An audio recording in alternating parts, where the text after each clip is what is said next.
Next on America's Day at the Races, we close out the weekend in New York with two competitive state-bred races. It took a while to get to the racetrack for my man Matty, but his second start proved he was worth the wait. Can this 5-year-old impress again off a big maiden victory? We'll also take you out to Hot Springs, Arkansas for live action from Oaklawn Park. Cogburn is lightning quick, has the rail, and has shown serious talent for Steve Asmussen, but can he sustain that speed off an 8-month layoff? And we'll look back at Amore's shining moments in running down Lovely Ride in Saturday's Grade 3 Bayacoa in the Distaff Division, and what may be next for her. All that and more on this Sunday edition of America's Day at the Races. It's brought to you in part by America's Best Racing. For the love of the race, visit americasbestracing.net today. It is warmed up in South Ozone Park, and that is good news. Very low temperatures the last couple of days led to the cancellation of the Friday and Saturday cards. Back running, obviously, here on Sunday, and the best is yet to come. Greg Wolf alongside winningest rider of the history of this racetrack, Richard Migliori. And we'll get to the Aqueduct races in a moment. We talked about Cogburn at Oaklawn in the Open. That horse looked like he might be Steve Asmussen's next great sprinter, but he's been off for some time now. Been off for some time, but comes in with a really solid work tab, and one that stands out is that 58-2 5-furlong breeze out of the starting gate at the fairgrounds. Steve Asmussen, not a trainer that works his horses fast, but when they do work fast, I think it's an indication of just how good they're doing. We'll get to that. That is the 8th on the card. Their feature, a good one. We'll see if he's able to get it done off the bench and have a big 2023 campaign. 4th race is next in Hot Springs. 6-furlong sprint, $50,000 claiming race. It is for non-winners of 2 lifetime. So all the horses in this field up for sale. Bally Dreaming, the 6th. Mike Puich, Tyler Bays, current favorite. Let's get more on the 4th here and check in for the first time with Paul LaDuca. Yeah, happy Sunday to you guys there in the studios in New York, Mig and Greg Wolf. A card already that has started off again. Yesterday we had some long shots, and Robertino Diodoro in the 2nd race really got bottled up and got beat by a long shot. So again, if you're live in these early pick 5s, I don't know if you're alive for the same payout that you had yesterday, over 40-some-odd thousand or so. But long shots are still playing here. When you get to this race, you look at the 6th Bally Dreamin'. And now I was talking to Matt Scherer actually right in before. There's going to be a couple people that are going to drop claim for this horse. Now this horse, if you're familiar with Michael Pulich, he started basically out in Emerald Downs in Washington. So these ties go way back, Tyler Bays to him as well. And this is a horse that, might show and should show some speed, a filly by Bali Bali. And I can understand why they put her on turf. Bali Bali was a very good turf horse for Richard Mandela. It just did not work out. Now, we have not seen her since July. That January 9th work, 48-4, breezing, I thought was very good. I do think it's very encouraging. They obviously had to send her to the gate to get her gate approved, but there's no gate work. So obviously, if you look in her last race, she kind of got left, and she was sort of flat-footed a little bit. Maybe that's going to be okay because she got left in her first start, too. So I do love that there's no gate drills. I just don't know if you want to take 8-5 on a horse like this. The 3 No Drama Mama. I actually like this horse coming into this race. Now 10-1 down to 7-2. I don't know if I could take that. When she came out, she was a little washy on the racetrack. Ramsey Zimmerman in the saddle, another horse that has gate issues and has to get out of the gate. The 2 Fun Time Girl, one at 40-1 first time out, Greg, and now is coming back here at 4-1, and basically a full year layoff almost. 13 months, somewhere in that area. So it's just hard. You can find a lot of knocks. I'll stay with the steady horse, the 1, love of my life, for Nacho and Vincent Chaminade here in the first race. I think it's wide open. Paulie, thank you. So 3-1 on his selection. Love of my life. So formal, calling me Greg Wolf. He usually calls me Wolfie. It's been a long weekend, I guess. We'll get back to Paulie in a little bit. 8-5 favorite, the 6 here. Bally Dreaming, off since July 16th, the 1 to beat. Let's go to Vic Stauffer, 4th from Oaklawn.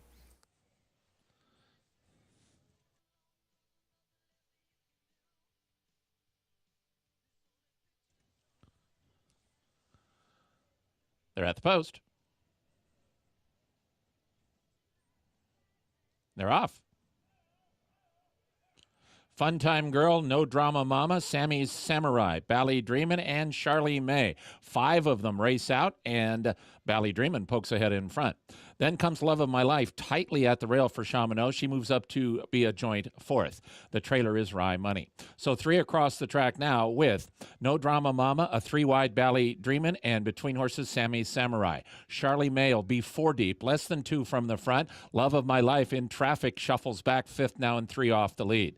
Then comes Fun Time Girl. Rye Money is the trailer, and the comebacking Bally Dreamin' is now in charge. Bally Dreamin', 2 lengths in front to the quarter pole from No Drama Mama, Sammy's Samurai, and Charlie May to the outside. Love of My Life is now clearly in the clear, finally, and she moves up on the outside. Bally Dreamin' with work to do, 3/16 from the wire. Love of My Life now catches the eye outside of Charlie May. Bally Dreamin' has a final furlong to get, but Love of My Life is on the move in the center. Love of My Life outside. Bally Dreamin' inside. These 2 to the final 16th, and Love of My Life takes charge and runs away. Bally Dreamin' will try to hold second over Sammy Samurai. Love of My Life. Love of My Life won 2 1/4. Bally Dreamin' second. Sammy Samurai third. Charlie May finished 4th. 1-6-4 finish. Love of My Life, the victory. Nice call, Paul LaDuca. This horse getting back to dirt after running on synthetic against tougher company. Gets the 2nd win of her career. And just come motoring down the middle of the track. And, we've talked about it all the time, Greg. Oaklawn Park is such a difficult racetrack to handicap because of all the horses converging from different jurisdictions. Well, Paul LaDuca, and excuse the pun, has been seeing the ball from the start of the meet. Just such clarity and really coming up with one winner after another. Good call here with the 1, Love of My Life. 7-2, Love of My Life. Nacho Correas, Victor Chaminade aboard for the win. Yeah, this was decisive. 1-6-4-8 finish, 4th at Oaklawn. Take a look at what's still to come on the program as we're just getting underway here on our FS2 coverage. It's presented by Claiborne Farm. Races 8 through 10 coming up here in South Ozone Park, where we are fast at Aqueduct. Oaklawn, they are fast as well. We'll have races 4 through 9, including the entire late pick 5, and we'll bring you race 9 from Tampa Bay Downs on the turf. It's at a mile and $16,000 claiming race. You can play all the action by getting signed up and started with Naira Bets. Bet any track, anywhere, anytime. You get this offer for new members, $200 deposit match sign-up bonus. When you punch in this code at sign-up, match 200.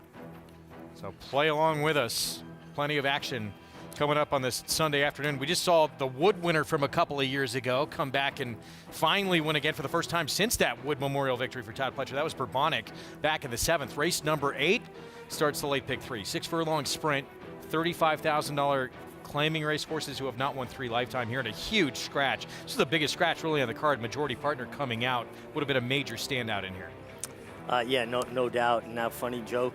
Is your big favorite, picks up Dylan Davis. Kendrick Carmouche injured the other day. Looks like he'll be out somewhere around 3 weeks to a month, but kind of an interesting spot here. Shout out to Kendrick, still staying positive. Sent out a note on Twitter telling everyone his return time. We miss you, and we'll see you soon, Kendrick.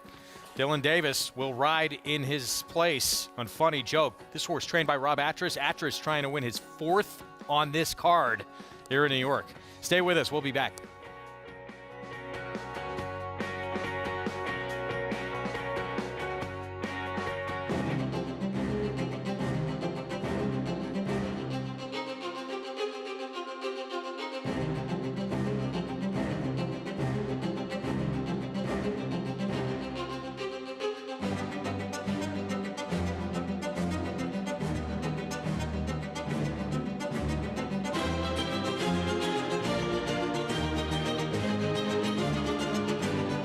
Eclipse champion Blame, standing at Claiborne Farm.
Secretariat now by 5 lengths. Few horses have stood in esteemed stall number 1 at Claiborne Farm, and all of them champions, legends of the sport. And down the stretch they come, unbridled takes command. Who influenced the generations that followed.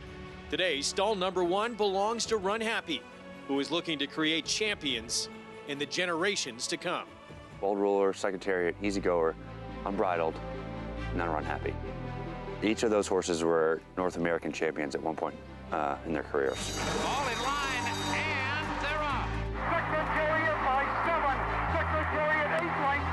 Fenday just hand-riding under the wire. He takes this in forever by 2.5 lengths. You got to basically be a champion to live in that stall, and certainly Run Happy was. Run Happy's got him! Run Happy has won the sprint! Whoever's after Run Happy will have to make sure he was a champion as well. Hopefully Run Happy will be able to keep his name on the door and add to the list of great horses that live in that stall.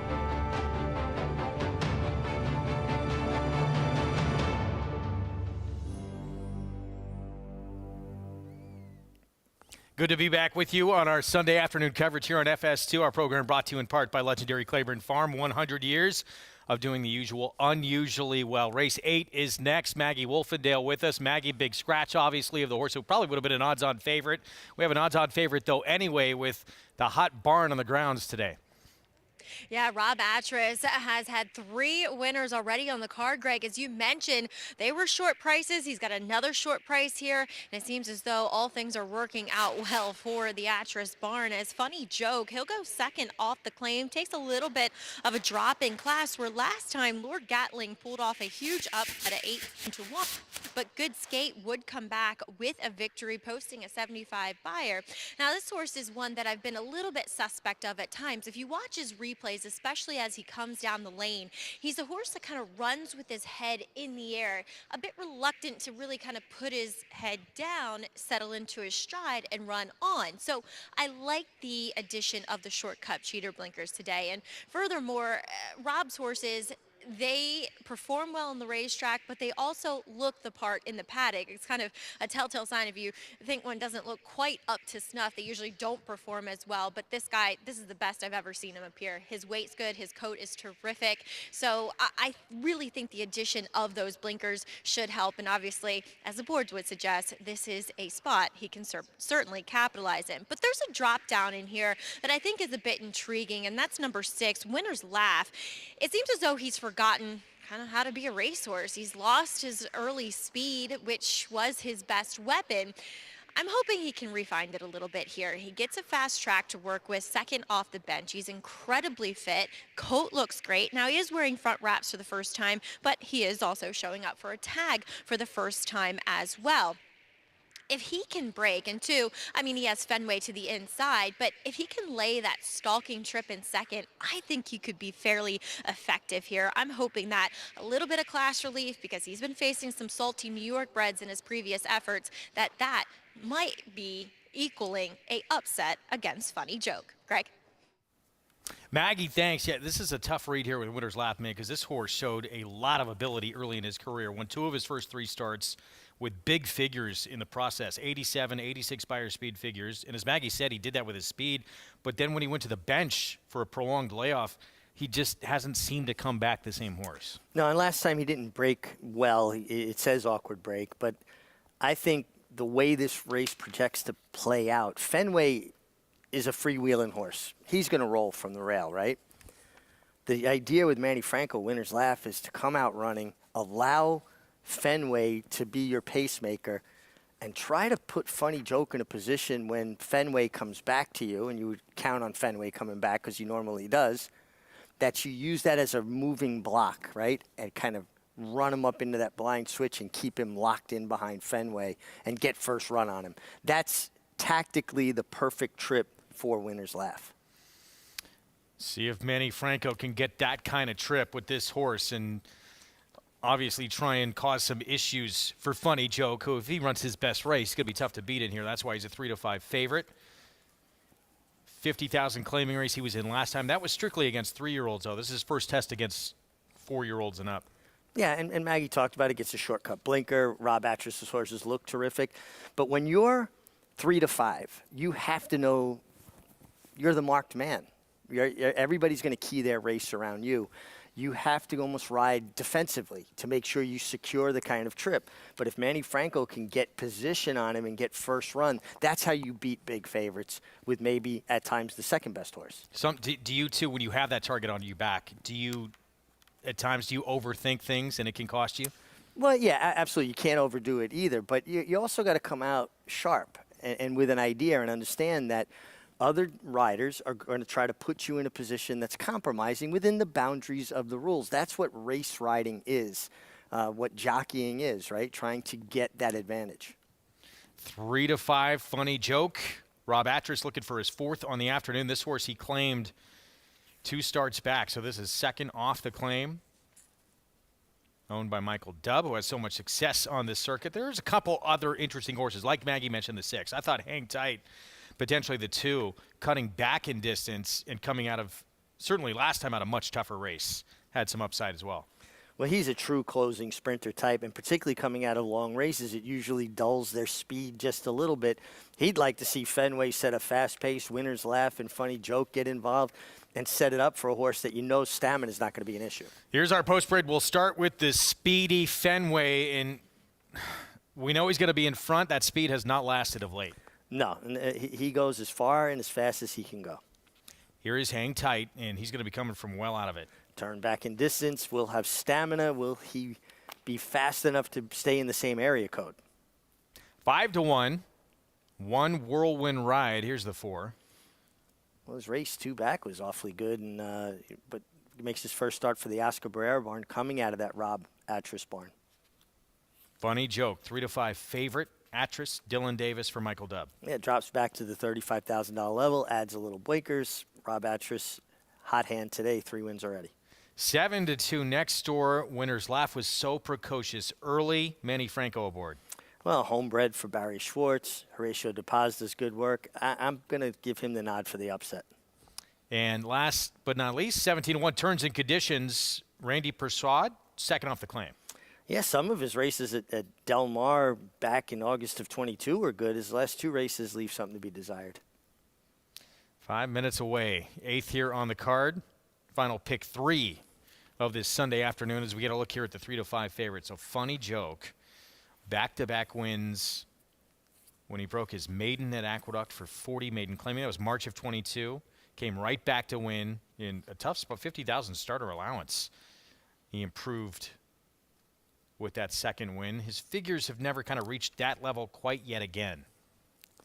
No, and it's interesting, right? His first 2 races sprinting was great, and then they start experimenting a little. We go 2 turns at Monmouth Park, a mile and 70 yards, not as good. Tried turf, not as good. Gets back to dirt, races start picking back up. Sprinting.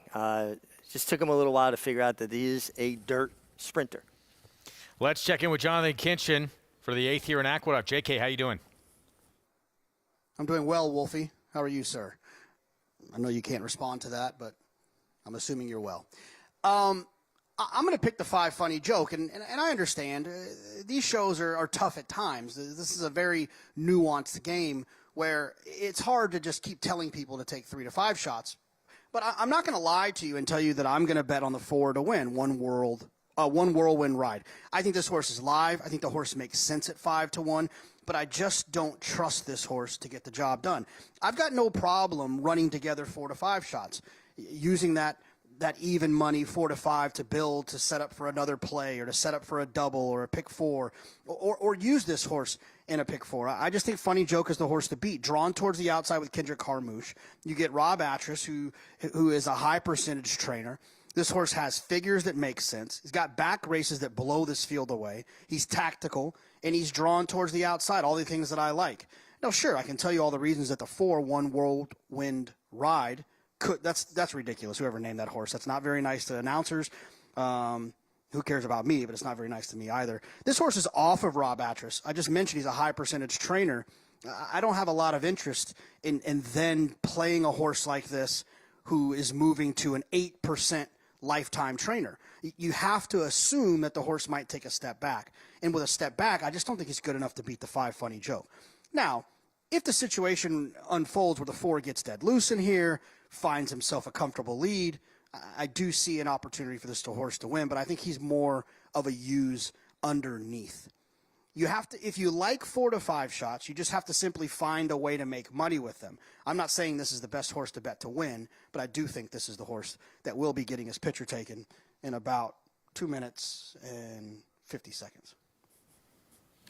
All right, JK, thanks. Dylan Davis, he won on Bourbonic, the former Wood winner, in the last race, and filling in, I should say, for Kendrick Carmouche again, who's out, as we mentioned, for about 3 to 4 weeks on Funny Joke. So looking to go back-to-back here for the hot hand Rob Atras. But yet, one whirlwind ride. You're seeing him again here, the 4. Interesting, and here he can be tactical. He's not going to be far off it at all. Let's go back to Maggie for more. Let's not forget that one whirlwind ride is 2 for 33 as well, lifetime. He's not the winningest type. And furthermore, when it comes to Funny Joke, Rob Atras is going for his 4th win of the day. And while he can certainly do it here, there's something called attrition. And it's hard for a jockey who has more opportunities on any given day than a trainer to win 4 races. So I'm just going to go with a bit of an upset here with Winner's Laugh, hoping that he can somewhat find some of that form. But I do think Hang Tight's very intriguing here with a generous 10-1 on the board. Now, he was with 3 high-profile trainers prior to a lower-profile trainer as of now. Linda Rice, Rob Atras, Rob Falcone. And when a horse maintains the same physical presence from those high-profile trainers to a lower one, I like that. And he has. And furthermore, he doesn't look like he wants any part of 9 furlongs. So turning back to a sprint distance here makes sense. He's been sharp throughout the preliminaries. Always something I like to see with a turn back. I think he's one that you certainly got to use in the gimmicks, Greg. Maggie, thanks. And let's just look at the board right now. 2 to 5 on Funny Joke. He's the horse to beat, but that is ridiculous that he is this price. He does not have the resume in any way to be a 2 to 5 favorite in here. And I think certainly connections do come into play here, right? When a trainer and or jockey, and in this case both, are holding a hot hand. I'm looking at this from a former rider's perspective. I think this could be very intriguing tactically. And if I'm on the 6 Winner's Laugh, I know the race I'm going to try to ride to compromise the 5 Funny Joke. Again, within the boundaries of the rules. Manny Franco on Winner's Laugh. Funny Joke, the 5. He's a deserving favorite. There he is. But 2 to 5. Wow. Way too short. This is a non-winners at 3 life. And the first 2 wins of his career came in his first 2 ever starts. He hasn't won since. We'll see if he can get it done here and get number 3 at a very short number. 8th from Aqueduct. Let's go upstairs. Chris Griffin, the call. All set.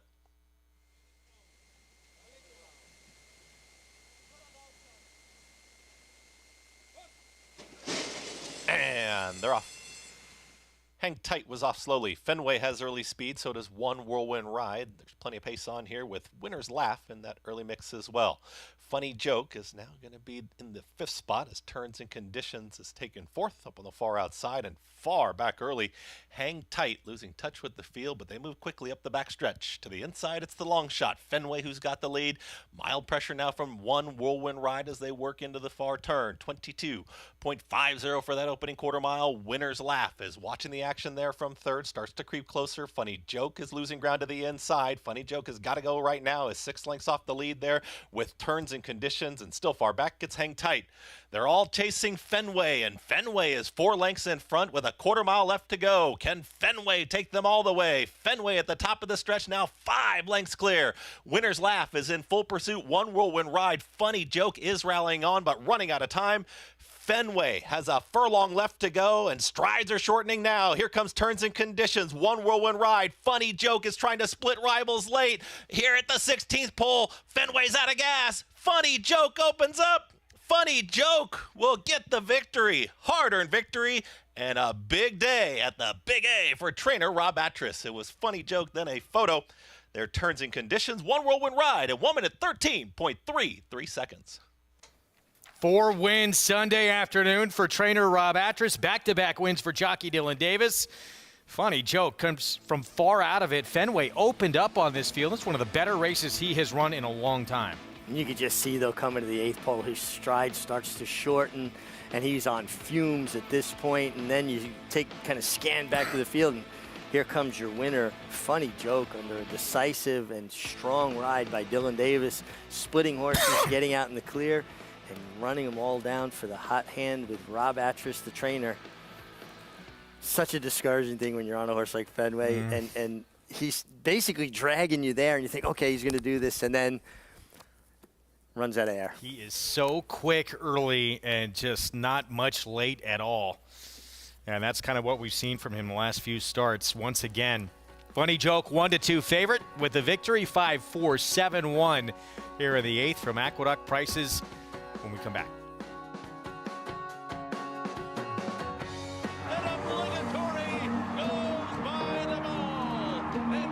Here comes Malathon. Here comes Clariere on the outside. They're coming to the finish, and it's going to be Clariere.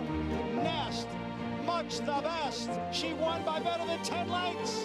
Cody's Wish on the outside. Cody's Wish with the upset in the Fargo. Malathon grabs the lead in deep stretch, and Malathon has won the Personal Ensign Stakes. Curling, the classic sire. Who you betting on? How about an app created specifically for horse racing? Naira Bets. We specialize in thundering hooves, fist pumping, and boosting your bankroll with robust weekly promotions. And offer betting tips from actual horse racing experts. Bet all day and night, nationwide. Get the action and thrill of horse racing with Naira Bets.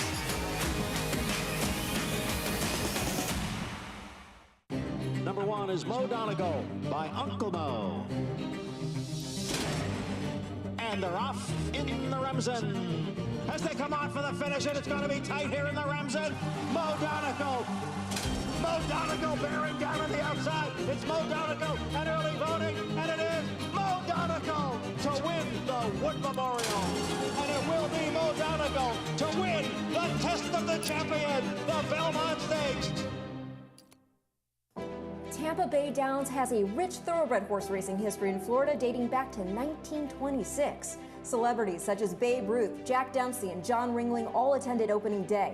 In 1981, Hall of Fame jockey Julie Crone won her first career race here, and in 2007, we saw Street Sense win the Tampa Bay Derby and go on later that year to win the Kentucky Derby. Featuring full fields, great turf racing, and a 15% takeout on our Pick 5, Tampa Bay Downs has live racing every Wednesday, Friday, and Saturday.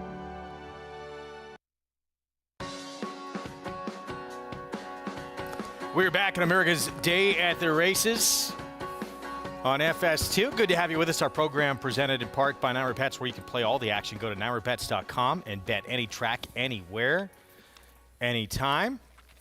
Hot Springs, Arkansas, race 5 at Oaklawn. 6 furlong sprints, a $30,000 maiden claiming race to kick off the late Pick 5. Even money on Wreaking Havoc for Brett Calhoun. Let's go to Paula Duca for more.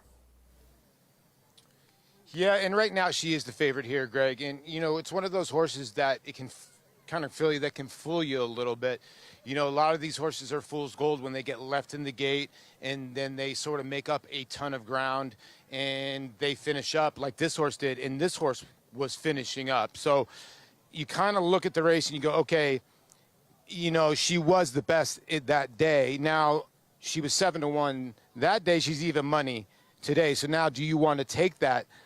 Is there going to be enough speed to set up what she got last time? Because they went 21-4. I don't see it in here. The 8 Beer Can Lady is a horse that did show a little bit of speed. And on the drop for Richard Jackson, blinkers on, Lasix, I would think Mikel Michel is going to send the 8. And the other horse in here that maybe sends is the 1, Nellie Larkin. So you're looking at a 19-1 shot and a 16-1 shot because there's really no other pace in here. So it could make somebody dangerous that's very, very close unless one of these long shots wants to hold on. I'm surprised the 9 ring twice. You know, Donnie Von Hemmel is a kind of trainer that he takes his time with his horses. Very rarely do they fire first time out. Second time out's usually better, and that's what this filly did. Now, she's been off a long time. She's gotten some works over the racetrack, but she's dropping down to 30. I know those were restricted races, but the drop for 30 has got to help her today at 7-2 in this wide open field. So, you know, I don't know if I could give you guys a horse that I really love. But if I was going to bet somebody in this race, and I use a lot in the pick 5 because I'm going to take a shot with a 7 in the next race, Greg, as my single. I like Rockabilly a little bit in this spot. You know, cutting back in distance. This horse looked the best to me on the racetrack in presenting himself. I understand John Ortiz is having a rough meet, but I love the way this horse looked on the racetrack, taking a little bit of money, and I just can't take even money on a horse that could get left again. And yes, I'm saying it back to Gregory Wolf. Yeah, we were so close in Saratoga. I don't know what happened. Gregory. He's going to have another It's going to be Mr. Wolf next time we go to 2 minutes to post to the 5th. He mentioned that next race, and I agree with Paul. I think Vegas Blue, the big class drop, in for a tag for the first time. It's a nosedive in class, though. Maybe a red flag, but definitely the one to beat.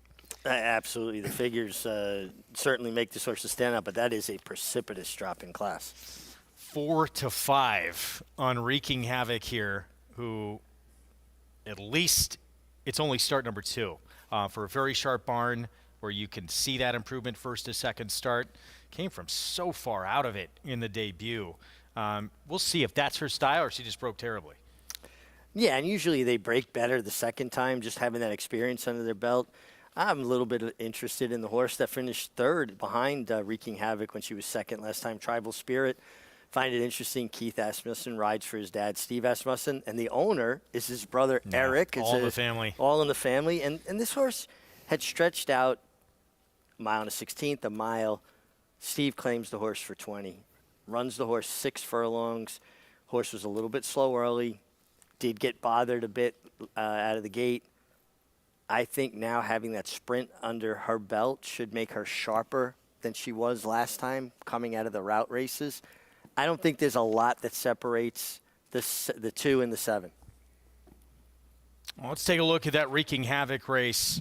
Tribal Spirit would be 2 1/4 lengths behind her. Wreaking Havoc came from the clouds to get 2nd, beat less than 2 lengths. Yeah, and listen, Wreaking Havoc came wide. It was her first start where Tribal Spirit got to save ground and kind of up the inside. Probably worked out a better trip after the bit of trouble early. I just think now having that sprint under her belt with Tribal Spirit is going to make her a little more tactical than she was last time. All right, we'll see. Obviously, you would think, being that the debut for Wreaking Havoc, maybe a little more upside for the 7. Surprised even money here, though. I thought the 9, just the fact that, and I know they were those restricted maiden special weights, but they were still maiden special weights at Churchill. This will be the 3-year-old debut coming up. Actually, 2 of those 3 races she ran, she made an impact. I thought Ring Twice outside, big player here. I agree. Paul talked about it. Donnie Von Hemmel, a guy who kind of races his horses into condition.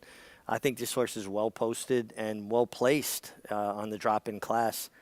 It's an interesting thing that happens sometimes. Like Wreaking Havoc had no speed first time, and she finished that way. And sometimes those horses come back the second time, and they show more speed. They don't run as well. Listen, she ran well. I'm interested in the 2. I think the 9 makes a lot of sense. Even money on anybody in a maiden claiming race is just not attractive to me. Yeah, it's another scenario I don't understand. Look, we saw that heavy price favorite win pretty convincingly back at Aqueduct. I still don't think should have been that price. This another case where we should not have any money favorite in this race. Certainly Wreaking Havoc off that 1 start. Way too short. I was just disappointed the 4. I'm Beth Dutton scratch because I am a big Yellowstone fan. I was just on form, too. I really wanted to see this Emerald Down shipper run, who had some blazing works here, too. Well, this is what we're talking about when we talk about Oaklawn. You've got a horse that's run at Prairie Meadows, Churchill Downs, Delta Downs, Louisiana Downs, Delaware Park. It's a melting pot. Emerald. It really is. Keeneland. It's such a hard place to handicap. That's why it's just been so impressive what Paul's been doing all meet. Just having a handle on what horses' forms are going to hold up well coming out of these various places. We had the Bayakoa here yesterday. Moray winning that race of the Distaff division. We're going to take a look back at that a little bit later on in the program. Moving to the Brad Cox barn from Todd Pletcher, now 2 for 2 since switching barns. It's just, we talked about it the last time I was on the show with you. It's such a cycle with horses and horse racing, and obviously the 3-year-old preps are starting to heat up now, and who's going to come to the fore, and then horses that are returning as 4-year-olds and starting out their older horse campaigns, if you will. Yeah, still a long ways to go. On this Triple Crown, we have the Withers rescheduled. Was supposed to run yesterday here in New York, but because of weather, Friday and Saturdays, we told you were canceled, but it's going to happen next weekend, so we're going to see Arctic Arrogance back in action.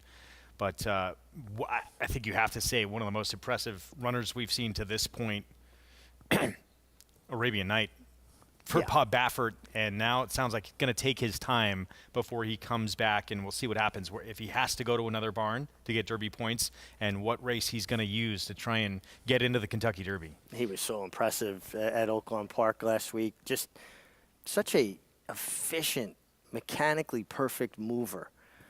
Just does things very easily.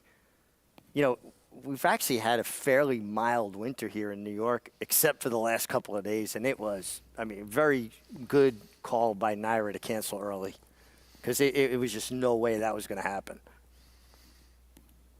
Yeah, temps, yesterday, I believe, got down to around 7 degrees early in the morning, and the winds, too, whipping. Wind was tough. It was -11 with me, the actual temperature. I don't know what it was with the wind chill. Just hauling buckets out to the barn because the water in the barn Further was, upstate New York. Yeah, 100 miles north of here. Set for this 5th at Oaklawn. Luckily, a turn for the better in the weather here in New York. 30 maiden claiming race, even money. Wreaking Havoc, the 7th start, number 2 coming up. Will be the same kind of running style as in that debut when she came from last to nearly get the win. Francisco Arrieta rides. Let's go to Vic Stauffer. Twice.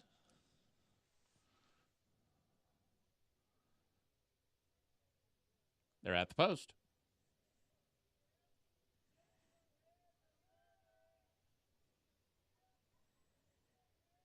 They're off. Ring Twice stumbled just a bit. Beer Can Lady fast into stride from Abby Dabby and Nellie Larkin. Now Ring Twice is on the move, and she's going to run up all the way into second, and she's really moving. Here's Ring Twice all the way up to challenge for the lead as Wreaking Havoc tries to go with her, and now Wreaking Havoc's in a tight spot between horses. Then comes Nellie Larkin, who's shuffled back to 4th, followed by Rockabilly, Abby Dabby, and her name was Lola, and the trailer is Tribal Spirit. Ring Twice and Beer Can Lady, and Ring Twice takes over the lead at the far turn. She's a length and a half in front of Wreaking Havoc, who looms large on the outside. And here comes the big favorite, Wreaking Havoc, within a half length of the lead. Those two have sprinted 2 lengths clear of Nellie Larkin, Rockabilly, and at the rail, Beer Can Lady. Her name was Lola is 7 behind, and they run to the top of the stretch, and Ring Twice and Wreaking Havoc are 1-2. Ring Twice leads by a length from Wreaking Havoc in second. Now Ring Twice is getting away just a bit. She's now 2 lengths in front. Wreaking Havoc is second. It's far back to Her Name Was Lola third. Ring Twice, Wreaking Havoc, Ring Twice now 3 lengths in front. Wreaking Havoc second. Welcome back, Richard Aramia. Ring Twice in front. Ring Twice won by 2. Wreaking Havoc was second. Rockabilly just beat Her Name Was Lola for third. Ring Twice dropping in for a maiden claiming tag for the first time. Don Von Hemel, Richard Aramia, and gets the win, start number 4. And drop-in class gets it done for this California-bred daughter of Atreides. $5,000 phasic tipped-in purchase. And looked to win her every step. The favorite, Wreaking Havoc, loomed up, had every chance, laid up closer today, was more aggressive. Just did not have the finish to handle Ring Twice. Well, those prices for you coming up.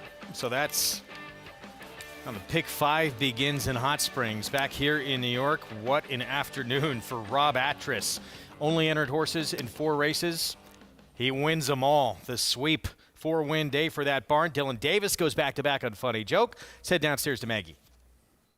Here with the hot training job, I should say, Rob Atras, 4th win of the day with Funny Joke. Rob, can you kind of put into words and articulate, as a trainer, how difficult it is to win 4 races on a single card? Maggie, as you know, it's tough just to win one race. So many things have to come together and you know, a million things can go wrong, and to win 4 is really special. Everything kind of came together today. We got the right trips, we had the right horses in the right spots, got a few lucky scratches, and that's the way it goes sometimes. That you look to have a big day with, you know, horses in the right spots, as you were saying, and you are more of a claiming trainer, but you had a nice maiden winner in her second start bow pull today. Talk a little bit about this daughter of Uncaptured and what you've thought from her from the beginning. You know, we always liked her a little bit. We weren't exactly sure what she would be, but we thought she'd probably want to go a little more ground than 6, but we wanted to get her started, and Junior gave me some really good feedback on her. You know, she had a little bit tough break and ran a little bit green, but he said that he thought she was nice and she'd probably want to go long, which is what we thought too. So we were excited to get her back started. Your claiming horses, did all 3 of them get claimed? Just 2 of them, actually. But Hey, one was a starter. Oh, that's right. Well, how do you celebrate today? 4 wins. Just go back to the barn and with the guys and just have fun with them, and you know, it's a team effort, so we're all excited and everyone's happy right now, so it's good. Teamwork making the dream work. Keep up the great work. Congratulations. Thanks, Meg. All right, funny joke capping off a very big day for Rob Atras and his team. I am sure they will be celebrating in the barn tonight, Greg. Days like this don't come around often. That's tremendous. Great work by Rob and his entire crew, and a big part of that crew, him and his wife. We've had this story on what a great team they are together, and probably not going to do a whole lot to celebrate. That's why he's so successful. Go back to work and then see where they're going to point their next horses toward. And just a good atmosphere in the barn. When the barn starts clicking like that and horses feed on that positive energy, and one Whirlwind Ride's second, again, his 10th second, 2 wins, 10 seconds for him. 9th up next at Aqueduct. This is Tin Pan Alley. Chad Brown had a maiden score. He put her into stakes competition. Didn't go well. Has been to the bench. Can he return successful? Stay with us. Caraconte has potential to be a leading turf stallion in America. Caraconte proved with Spenderella that he can produce an international caliber horse that can run all over the world. Spenderella hanging tough with the advantage to win the Appalachian. I've been fortunate enough to train some top fillies and mares. Spenderella is right up there with the best of them. Spenderella turns it into a procession. I think Caraconte is a horse who has tremendous potential. Caraconte standing at Gainesway.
We're back at America's Day at the Races. It's brought to you in part by America's Best Racing. For the love of the race, visit americasbestracing.net today. Race 9 coming up at Aqueduct, 6.5 furlong sprint in a New York bred first allowance condition race. That's Tin Pan Alley. Chad Brown, Peter Brandt, Manny Franco rides. Let's head downstairs to Maggie. Yeah, we'll start with that layoff horse, one of 2 in here, Tin Pan Alley. You know, you look at the pedigree and wonder how they came up with Tin Pan Alley. Definitely kind of a candy or a sweet tooth type of name could be generated there. But he is one that looks like the sprinter, but was very disappointing in the Mike Lee. Something obviously did transpire, which led to a lengthy layoff that we have not seen him. He comes in here, he's rounded out a bit more. He's done that nice progression physically from 3 to 4 now, but he is a little bit on the warm side, which is not something I typically observe from Chad Brown horses coming back off layoffs. And so it just gives me the impression that maybe, just maybe, and certainly at a short price, this guy might need a start, but it's the right spot for him to come back in. I think less ground is ultimately going to prove better for Tin Pan Alley. I can't necessarily say that, though, for number 5, Golden Code, who does pick up Jorge Vargas for Kendrick Carmouche, and Todd Pletcher looking for another winner on the card. He's done really well. He's grown, he's filled out, he looks tremendous off the bench. He is fit as a flea. He's ready to go, and I like his overall disposition too. He's keen, he's eager, but he is a horse that won going the 7/8 in his fastest race to date. Is actually going a 1-turn mile, and maybe I'm splitting hairs just a bit, but he physically presents himself, and with a little bit of the pedigree too, with an honor code on top, that he wants just to cover a bit more ground. But at least in his races, he's shown that he can be forward, and that's the impression I'm getting, at least from his demeanor here today. Now, number 6, My Man Matty, he could project to be the fastest early in here.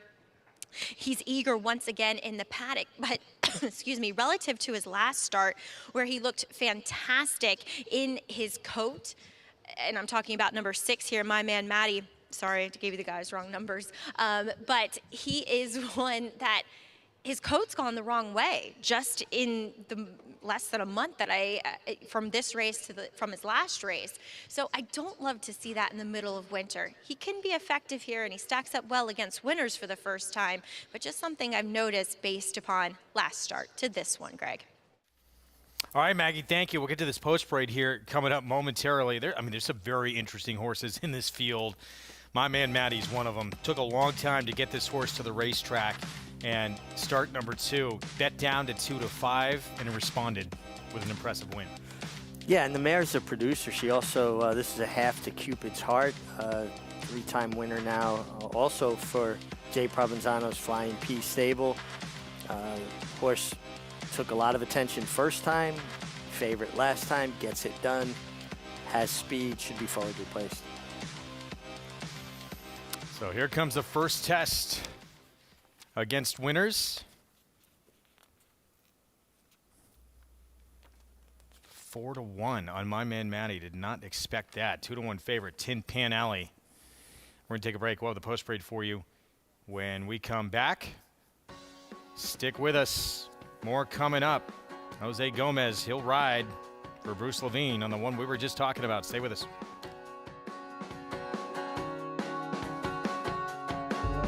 Whatever you use to predict future stallion success, breathe slowly and gaze at the desert's first great championship race. Curlin won it. So did Street Cry, Arrogate, and now, in a time even faster than Arrogate's, Mystic Guide. The cold hard fact is, after this, he was rated the best horse in the world. Mystic Guide. New to Darley.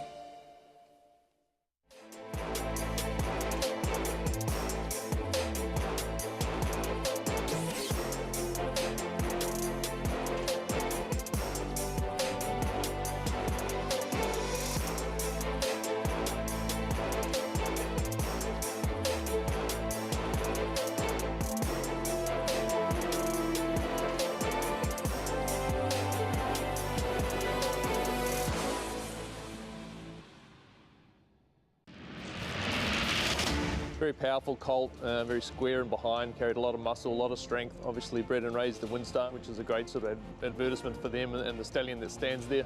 Constitution himself has really good physiology. I mean, he was impressive on the track. He had the physiology himself to be successful, and it seems like he's putting that into his foals. I actually loved him from, the first look I saw him. Big, strong horse, great strength about him, great mind, great athlete. Racetrack Television Network brings you every race, from every track, on every screen, every day. With monthly packages starting as low as $5, RTN gives you great value and access to more live HD streaming and race replays than anyone. Visit RTN.tv today to sign up and watch on almost any device, including Roku and Amazon Fire. RTN has packages that start at $5 per month.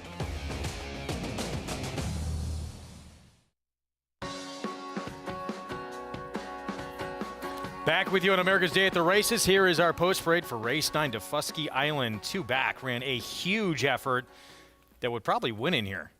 Has races good enough. The key to him is getting out of the gate cleanly. Sometimes he's his own worst enemy at the break, but when he's able to lay up close, he runs well. Here's Tin Pan Alley for Chad Brown.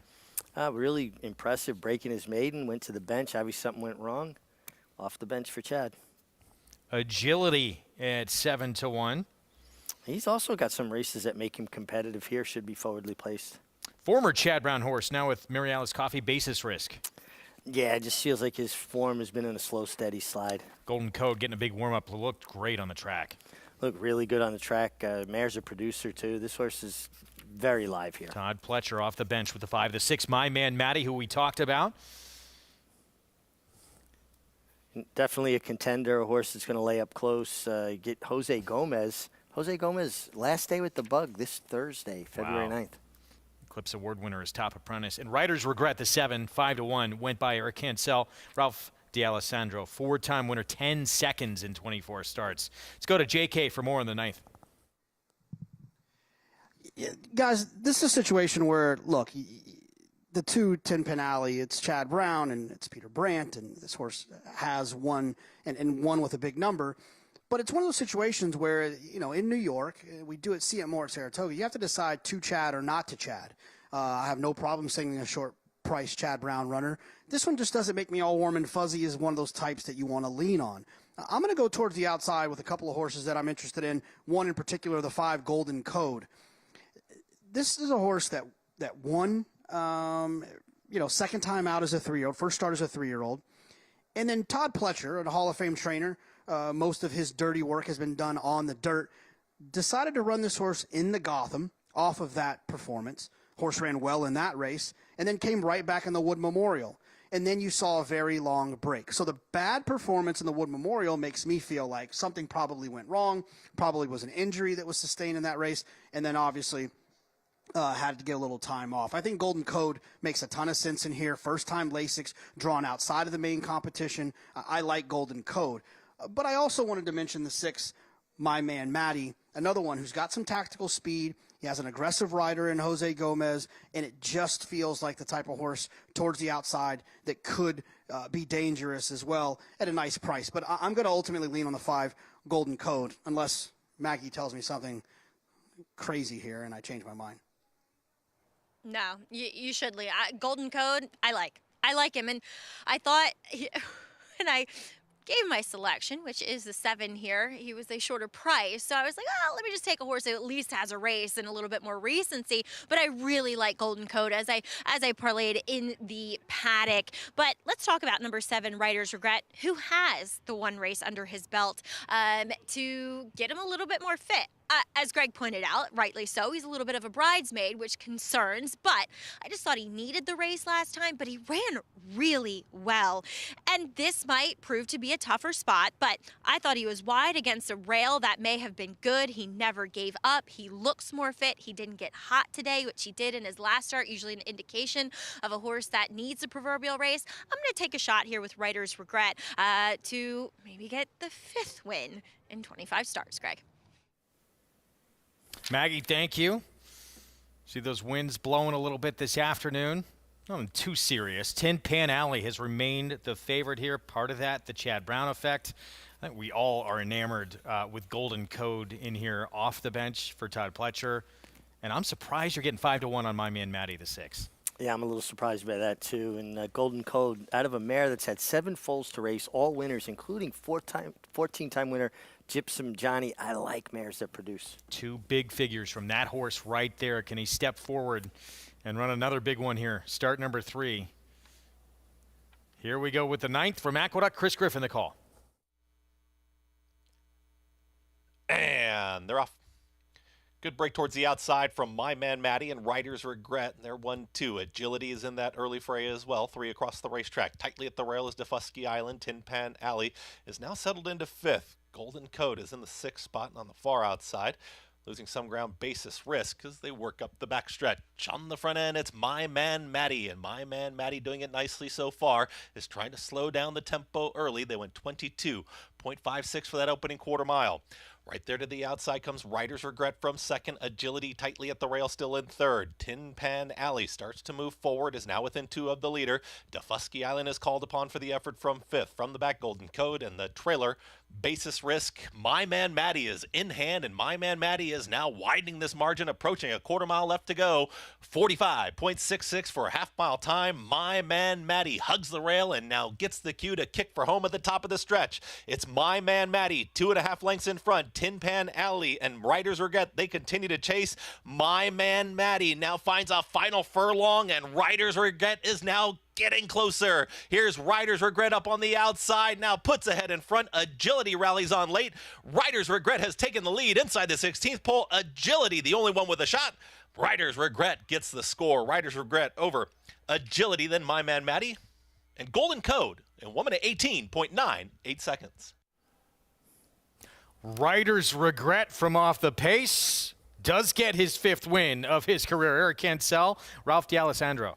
Yeah, nice call by Maggie talking about this horse. He ran well last time against Warriors Revenge when he was basically chasing the pace. Similar trip today, chasing the pace. Looked like My Man Matty was giving him the slip, turning for home. 2nd race in a row, we saw a horse kind of open up into the stretch and then come up wanting the last furlong, but Riders Regret well placed under Eric Cancel.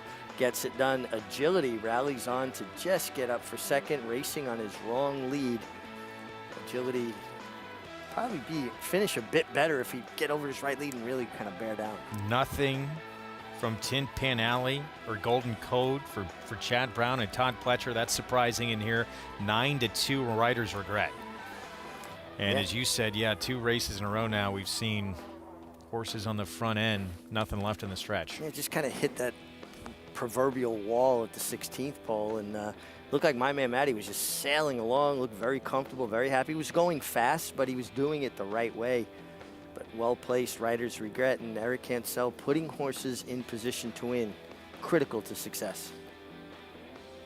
And, maybe Golden Cold, Tin Pan Alley, they're both coming off long layoffs. We're going to see much better from them next time out, but was not their day-to-day. Usually barns that are ready to go off the layoff. As we head back to Oaklawn, it was ringed twice, kicking off the late pick 5. We got the late pick 4 beginning in this 6 furlong sprint, $10,000 maiden claiming race. And it's the 7 Vegas Blue, who Paul had alluded to when he was back talking about race number 5, that he was going to take a shot and key in on this horse.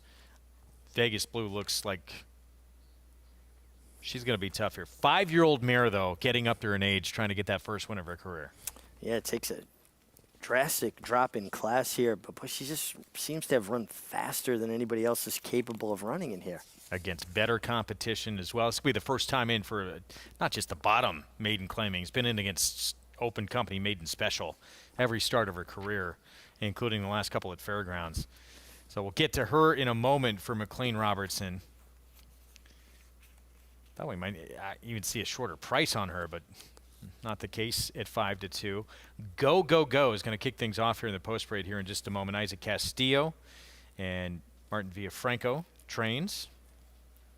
Another one taking a bit of a slide in class. She didn't take that precipitous drop. She was in maiden allowances and then wound up in for maiden 16 last time. Didn't see much or any drastic improvement. And then now in for 10.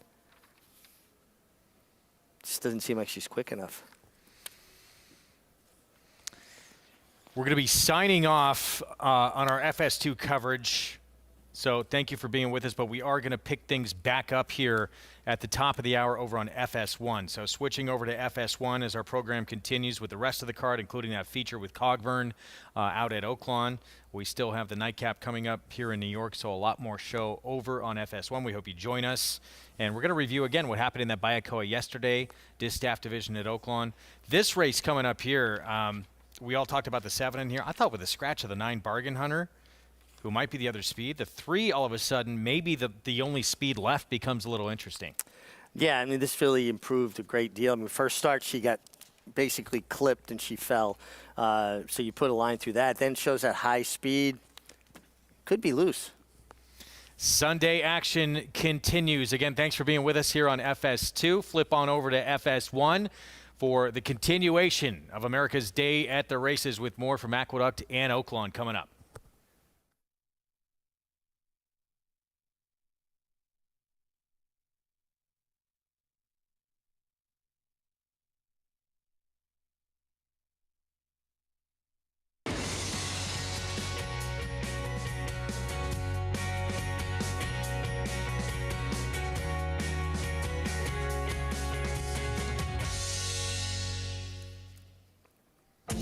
Welcome to those just joining us on our FS1 coverage. Good to have you with us on this Sunday afternoon.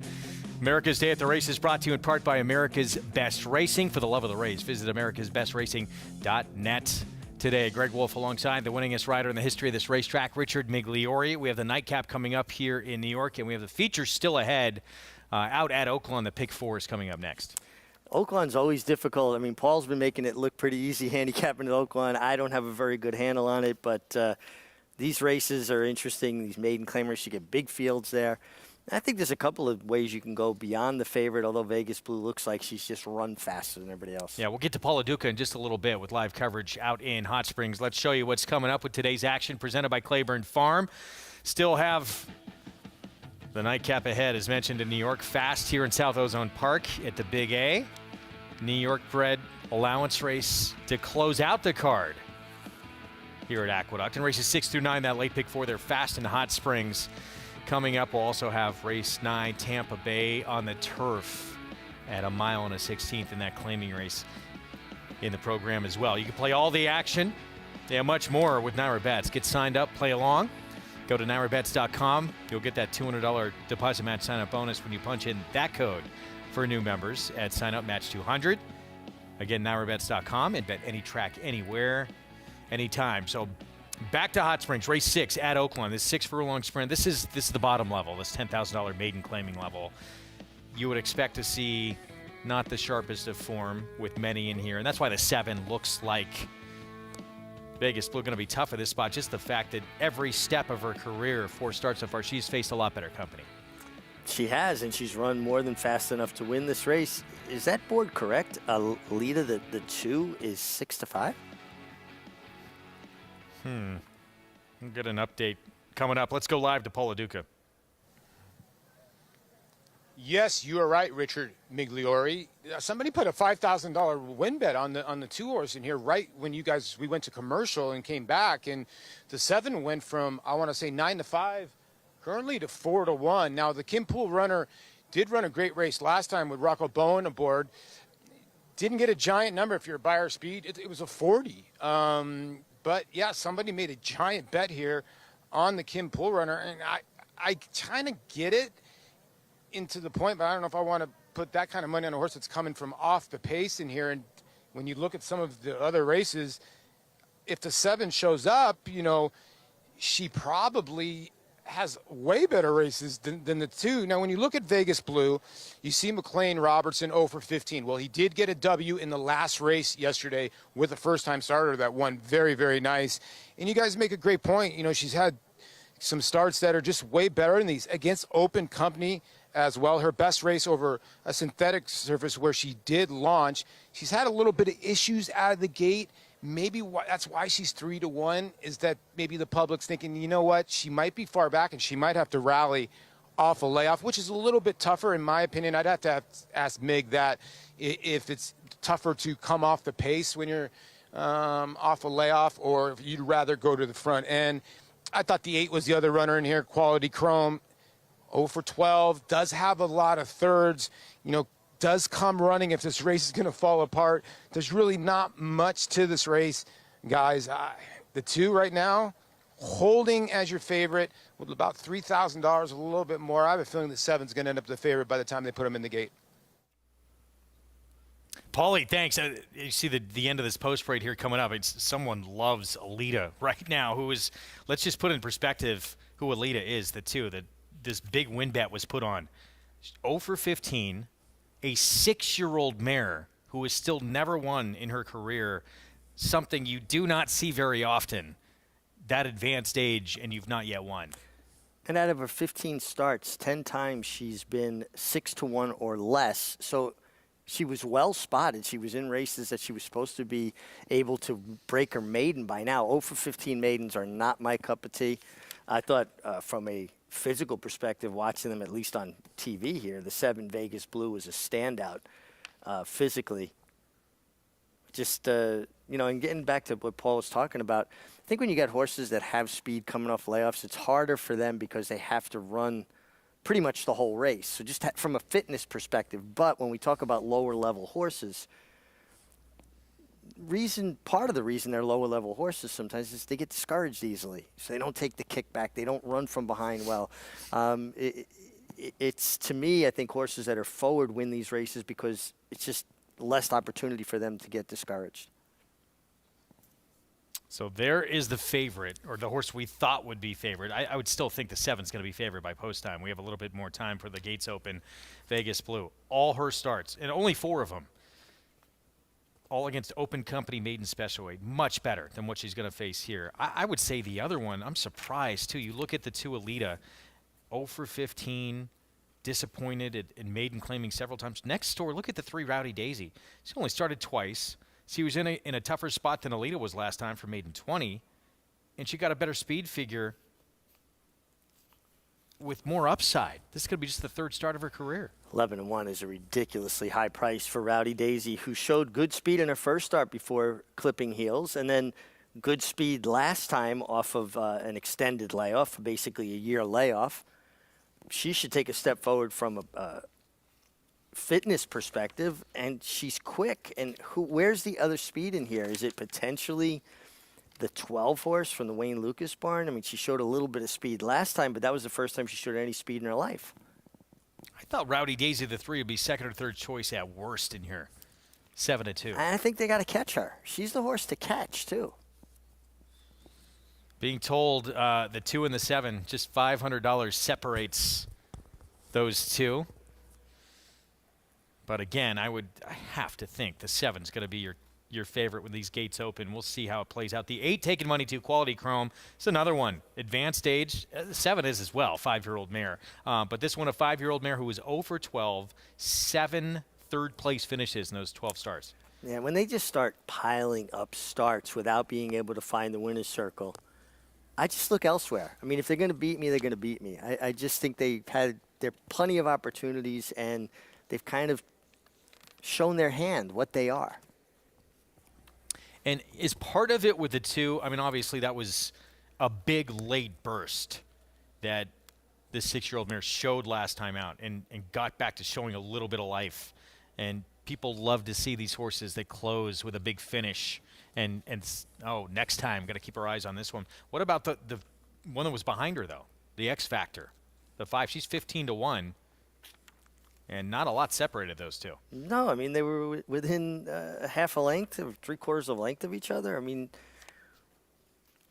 I don't know. And was Alita finishing so strongly, or was it just the race kind of bottomed out late? I mean, they came home the last furlong in 13 seconds. That's not terrible for this level of horse. And she made up a length and 3/4, so she came home in 12 and 3, basically.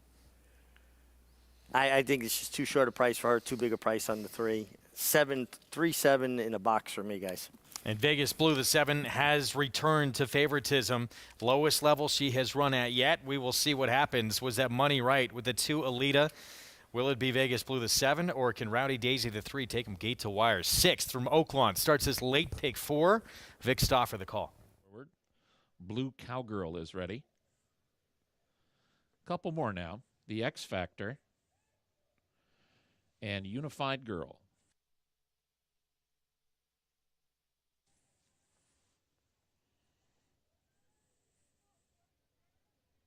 They're at the post.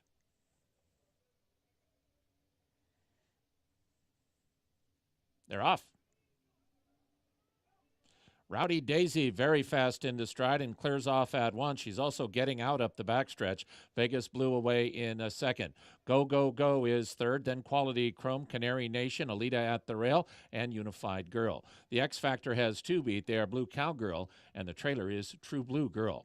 Go, Go, Go moves through inside of Rowdy Daisy to take the front. Go, Go, Go, a neck in front. Rowdy Daisy is second by a length, too. Vegas Blue and Quality Chrome, who moves through at the rail. They're both two from the front. Alita is the gray. She's got about 5 lengths to make up, 2.5 in front of the X Factor, Blue Cowgirl, Unified Girl, and far back to True Blue Girl. Top of the stretch, many chances. Vegas Blue ranges up outside. Here's Vegas Blue to challenge Go, Go, Go. Quality Chrome is third. Alita is outside her and on the move in fourth. Vegas Blue, the one to catch. Vegas Blue with a 2-length lead at the final furlong as Quality Chrome is second. Alita is third. Unified Girl in the center is moving up, and here's Unified Girl trying to give the coach two. Meanwhile, Vegas Blue is still in front. Vegas Blue reaches. Alita now catching with every stride. This is going to end up close. Vegas Blue. Alita tries to get by. Vegas Blue in front. Vegas Blue beat Alita. Quality Chrome was third. Unified Girl fourth. 6-year-old mare that took all that late money and for a moment became the favorite. Alita made a bid to try and catch Vegas Blue, and it comes up short. So Vegas Blue into the lowest level she has ever run, graduates in start number 5.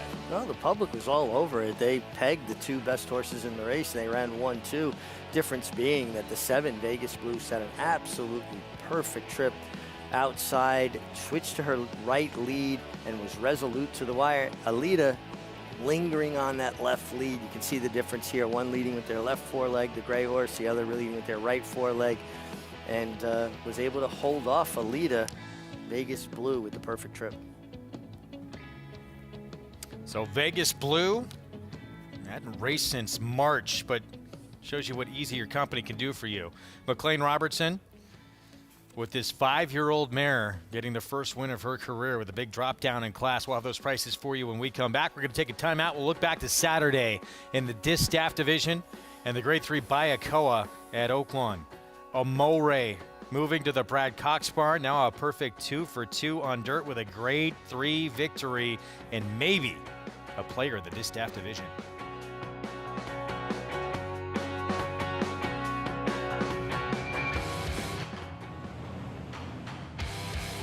Your world in command.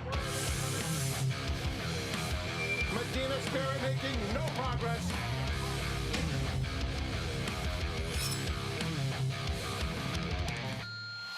And it's going to be Rock Your World to take them all the way in the Santa Anita Derby. He's undefeated and wins by 4.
We're back at America's Day at the Races on our FS1 coverage. Good to have you with us on this Sunday afternoon. Our program brought to you in part by legendary Claiborne Farm. 100 years of doing the usual unusually well. We're back at Oaklawn Park. It was Vegas Blue trying to fend off Alita late. Top two choices on the board. Duke it out to the wire, and it's Vegas Blue with the win. Yeah, public was all over this, and this was Paul Single here. The winner, Vegas Blue, who was well-placed from the start, well-placed in the race, right level. And really nice long stride, and daughter of Dialed In gets it done in her 5th career start. Huge drop in class, and I made the big layoff a non-issue in here. Vegas Blue with a victory, $5.60 for the win, 7-2-8 in race number 6 to start the late pick 4 sequence. Back at Aqueduct, nightcap coming up. We're 10 minutes away, 6.5 furlong sprint to close it out. New York bred allowance optional claiming field. Let's go downstairs to Maggie. We'll take a look at number 2 in here, who will make her first start for the Dave Duggan barn. That's Can't Hurry Love. Now, she does have that early pace, and we'll talk about the other horse that might be possibly a touch faster than her early, but she isn't necessarily in the favor of the dynamics of this race, at least how they look on paper, but how she looks in the paddock is best. She looks best in here, and she's maintained the high physical well-being that we saw from her with Christophe Clement on to Dave. I mean, if anything, she's carrying more weight and conditioning, which I'd love to see given the fact that we're in the middle of winter too. So I really like what I'm seeing. I'm just not sure what kind of trip she pulls, and furthermore, at least as of late this year, her best efforts have come on wet, sloppy, sealed tracks. She's not having that today. As we'll move on to that other speed horse I was talking about in Quality Stones, who will make her first start off the claim for Gustavo Rodriguez. We haven't seen her now in 2 months, and she looks pretty fit. I mean, granted, she's always a mare that carries her weight quite favorably. She's a very round and stout individual, more of that quarter horse type of frame to her, so it's always kind of hard to gauge how fit she actually is, but she looks healthy and ready to go. Again, not sure how things work out with her, though at least she's drawn to the outside, so that might set things up perfectly for your current lukewarm favorite in number 7, Happy Sophia. And like Quality Stones, in these New York allowance races, no matter if it's first level or second level, I always tend to lean on the horses who have more than that 1 or 2 races won, because let's face it, look back at the race previously. I mean, that Writer's Regret was earning his 5th career victory, and Happy Sophia would be earning her 8th with a victory today. She looks great, and I can't always say that about Randy's horses, but I love what I'm seeing from her physically. But I will say, with a caveat, going back to her last race, while she looked full of run throughout and never looked like a loser in that race, it was a track that was tilted more towards the inside, and she rode the rail the entire way, whereas Valeluya was a bit more wide. So there's that to kind of go back to, and now she's posted to the outside. So we'll see, do things fall in her favor, Greg? Happy Sophia, the 7, 3-1 favorite right now, could get a perfect trip in here with some of the speed that's lined up. Let's look at that win back on January 8th. Yeah, this is what Maggie's talking about, though, right? Where she got to ride the rail. Opening opens up here for her and rider Mike Luzzy, and she kicked on through. Valeluya ran fantastic, but she was drawn outside wider, and the other filly just got a little better trip. Now they've kind of flip-flop positions, right? Valeluya now drawn down towards the inside. The other thing about it is a horse got to be brave enough to run inside, and obviously Happy Sophia has shown that ability. Although Valeluya, when she won that race in Saratoga at such a big price, she rallied up the inside that day. Oh, there was a sea that was parted, and she did that against Dad's instructions as well, and won that race at a huge price. Exactly, and there we see Vivian Malloy, the owner of Shinfo Edition Farm, a homebred here. A stallion, a Shin Forward, who she brought back from Tokyo, a horse she bred, trying to make a stallion out of him here in New York, and he's been making a nice impression with a small sampling. Shinful, what do you do with this filly? She's interesting because she had a huge effort on a sloppy racetrack at Aqueduct. She got a really big figure for that. I know Buyer-wise it didn't show up as big, but went backwards a little bit next time out. She won again, but 2 back-to-back wins now on sloppy racetracks. Can she do it? Is she truly a dirt horse on a fast track? We don't know. Well, that is the big question. The one thing positive that you really like is her showing that different dimension last time, rallying from off the pace up the inside.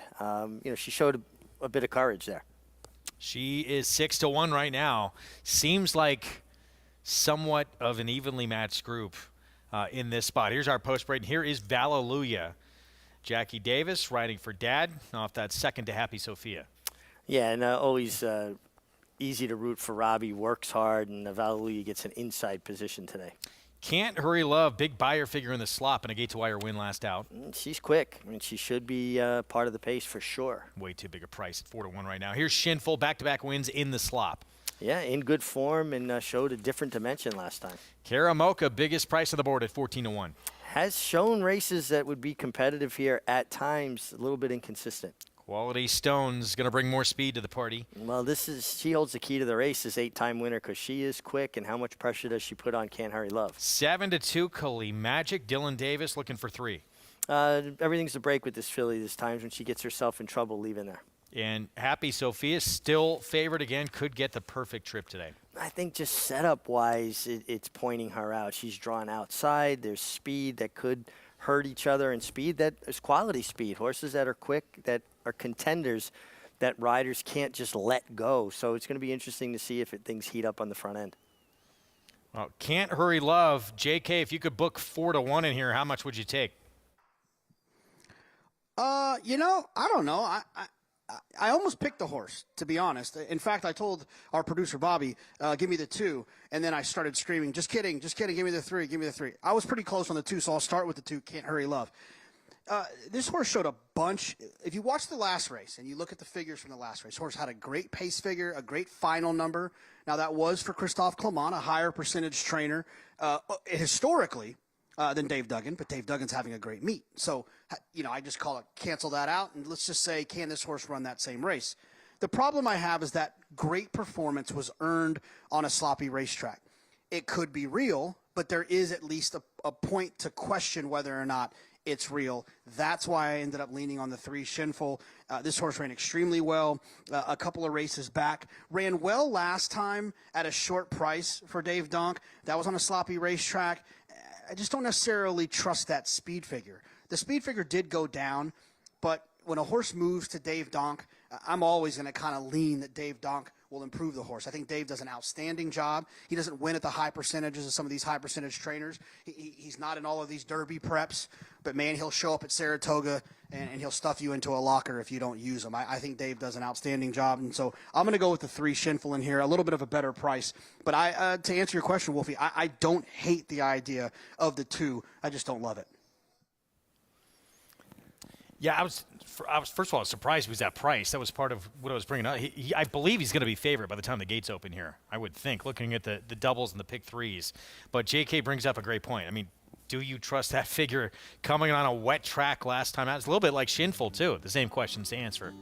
Well, and also, do you trust the fact that she's not going to get overly engaged with the 5, Quality Stones, who's very fast in her own right? So, there's a potential for a speed duel here, and I can't see them taking Can't Hurry Love back off of the pace. She's done her best running when she shows speed.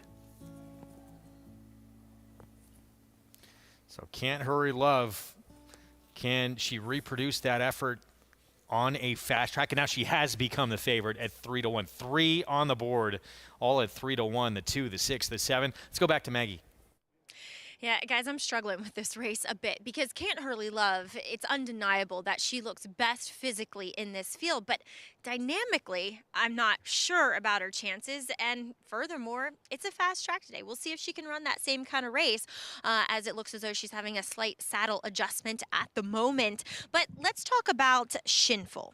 Now, I am of the mind that she is one, too, that prefers a wet track. She just looks like it physically. I mean, she's a bit of a lighter frame, able to skip over that track. And it could be said that she was the horse that handled it best in her last 2 efforts, as both the horses that finished behind her came back to win I believe Backed by Gold won on a fast track, but I know that Granny's Connection won on a fast track, and both of them improving their buyer speed figures by almost 10 points in each case. So, or maybe Shinful prefers a dry track. I don't know. I just thought physically she didn't quite stack up as well against some older horses, but some of these more accomplished horses on the racetrack.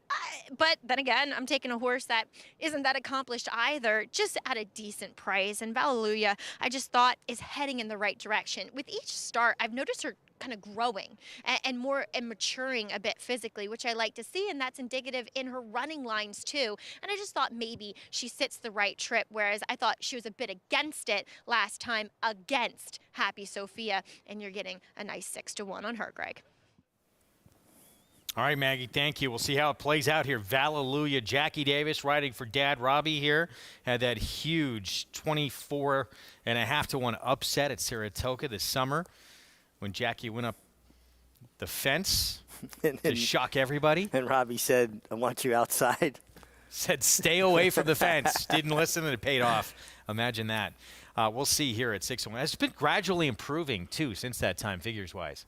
Absolutely, and she's a mare that it seems like Robbie found her hole card, and she's been staying in fairly good form. Last 2 races were both very good runs.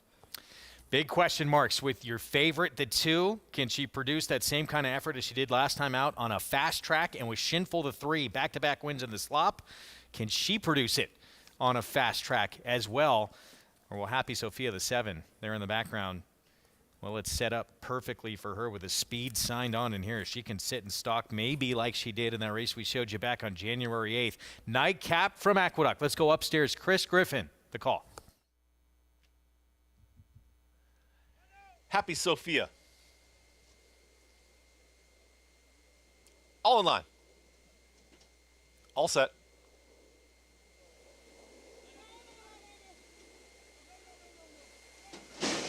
And they're off. Speed towards the outside from Quality Stones, from in between horses now, and down towards the inside is Can't Hurry Love. They're going to be 1-2. It's a tight hold for Happy Sophia up in the center of the racetrack. Followed by Shinful down towards the inside is in 4th. Karamoka is in tight there in the 5th position. The 2 trailers, Vallelujah and Kali Magic. Now 2 across the racetrack here. Pace duel on the front end as they work up the backstretch. It's Quality Stones who's got the lead. Quality Stones pushes the tempo, is now back up by a neck. Can't Hurry Love not going anywhere. Comes right back, and Shinful is ranging up on them, is now looming 3 wide. 4 wide is going to be Happy Sophia. Vallelujah has got a rail opening, is going to scoot on through. Karamoka's lost some ground with Kali Magic. Quality Stones and Can't Hurry Love, they still duke it out on the front end. They went 23.70 for that opening quarter mile. They're approaching a quarter mile left to go, and they are still head and head on the front end.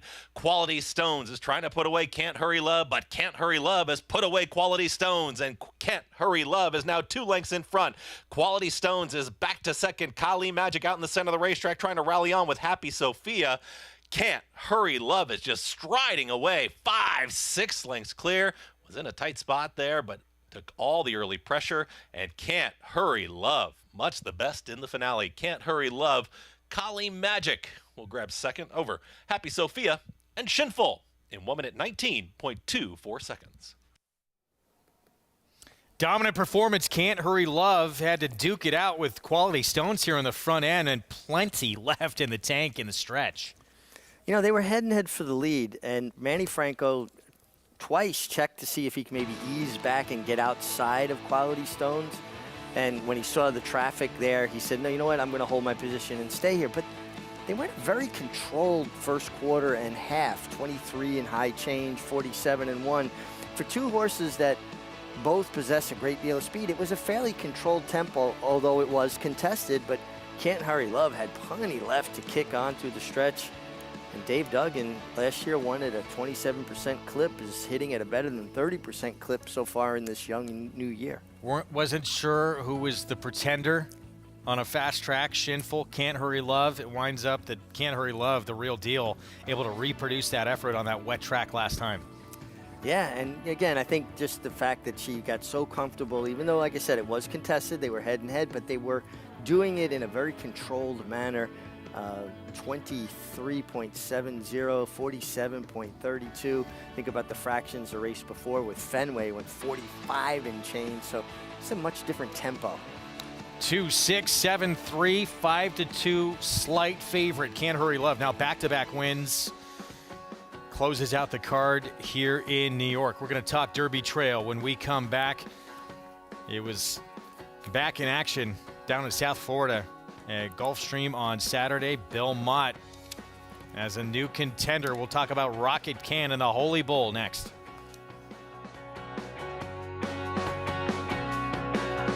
Introducing a stallion, as top class as they come. In 22 career starts, he won or placed in 12 graded stakes, competing in 15 grade ones, earning over $1.7 million. His undisputed speed is evidenced by 7 100-plus buyer speed figures, a 3-time Grade 1 winner, Raging Bull. Who you betting on? How about an app created specifically for horse racing? Naira Bets. We specialize in thundering hooves, fist pumping, and boosting your bankroll with robust weekly promotions. And offer betting tips from actual horse racing experts. Bet all day and night, nationwide. Get the action and thrill of horse racing with Naira Bets. A Grade 1 winner of nearly $2 million, Silver State hails from the sire line of legendary Claiborne stallion Danzig. And his second dam is full sister to Kentucky Derby winner Monarchos. After winning the Oaklawn Handicap, Silver State defeated Knicks Go in the Grade 1 Metropolitan Handicap. On the board in 12 of 14 starts from ages 2 to 4, his career included a 6-race winning streak. Grade 1 winner Silver State, standing at Claiborne Farm.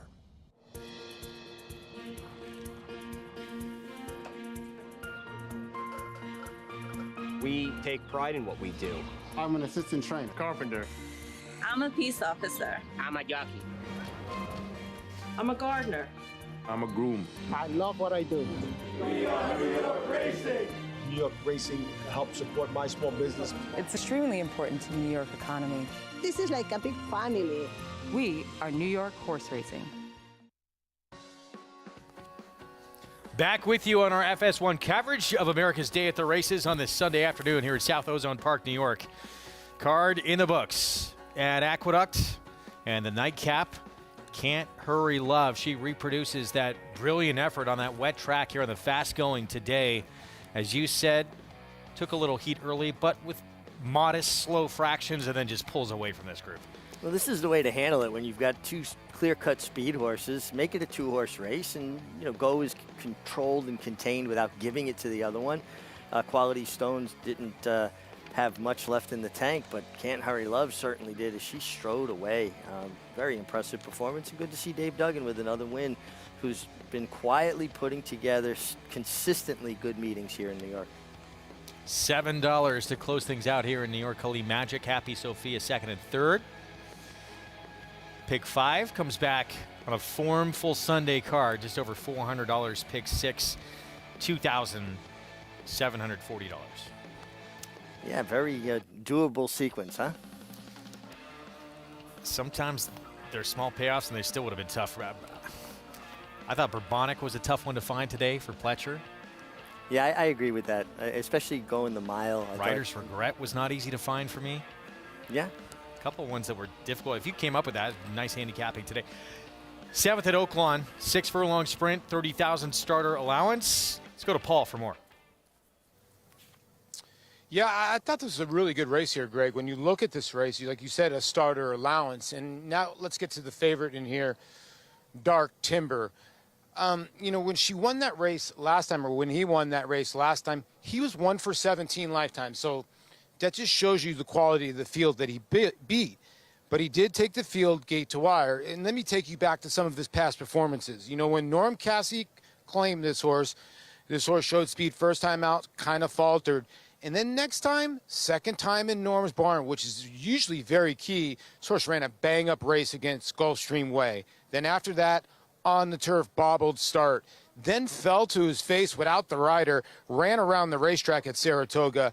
And when they brought this horse to Churchill, I think he lost a little bit of his confidence. And in the race before his last, he just didn't get out of the gate. So they dropped him to give him some confidence, and he went on with it. And it's one of those things like, okay, now am I going to take a horse that's 2 for 18, going to go against winners? But I do think Dark Timber will clear this field, and Norm Cassidy just happens to be 46% on the meet. If I'm looking for another alternate in here, I do like the 3 Lake Radio.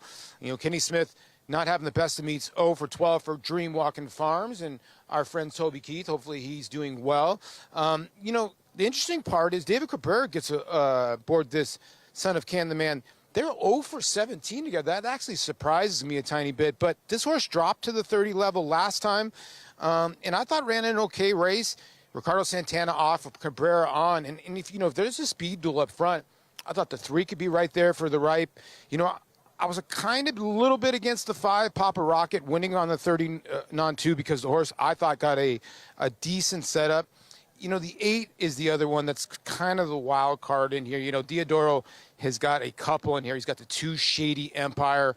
Is that one going to be the speed? He claimed that one out of the Kristen Mulhall barn.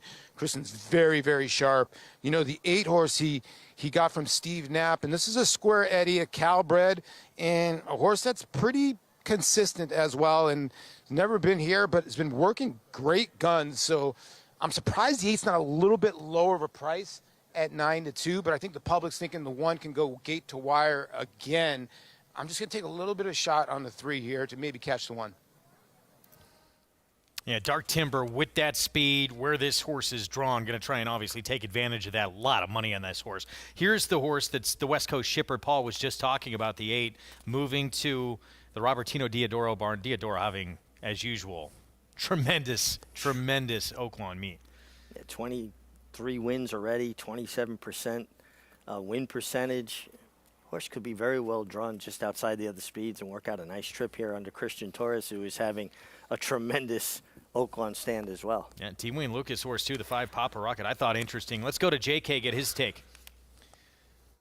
Yeah, you mentioned Wolfie, the 8 square deal, the moving to the Diodoro barn. I kind of have a thing when it comes to the Biggie and the Tupac of racing, the East Coast, West Coast. When West Coast dirt horses come east, I kind of upgrade them a little bit. I think they might be a little bit better. When East Coast turf horses go west, I like the turf horses when they go west. Square Deal has been spending a majority of the career out in California. Moving to the Diodoro barn. Diodoro claimed this horse for 20 last time. The horse is eligible for the condition, has tactical speed, drawn towards the outside. And I like the price on the board as well. I thought this was the one that you wanted, the 8 in here. I just didn't really, the rest of them just didn't, I guess the 5 Papa Rocket could win, but at 3-1, I much prefer the 8. And then the favorite in here, the 1 down on the inside, Dark Timber. Now, this horse, once upon a time, showed up in some stakes races, and I felt like the last race was a little bit better, was not as good as it looked on paper, and I just wouldn't be interested in taking this horse at a short price on the rail. And then Paulie mentioned the 3 Lake Radio, Dream Walking Farms and Toby Keith. I just have to say this, if you're new to this game or you haven't heard this story before, I just have to tell the story.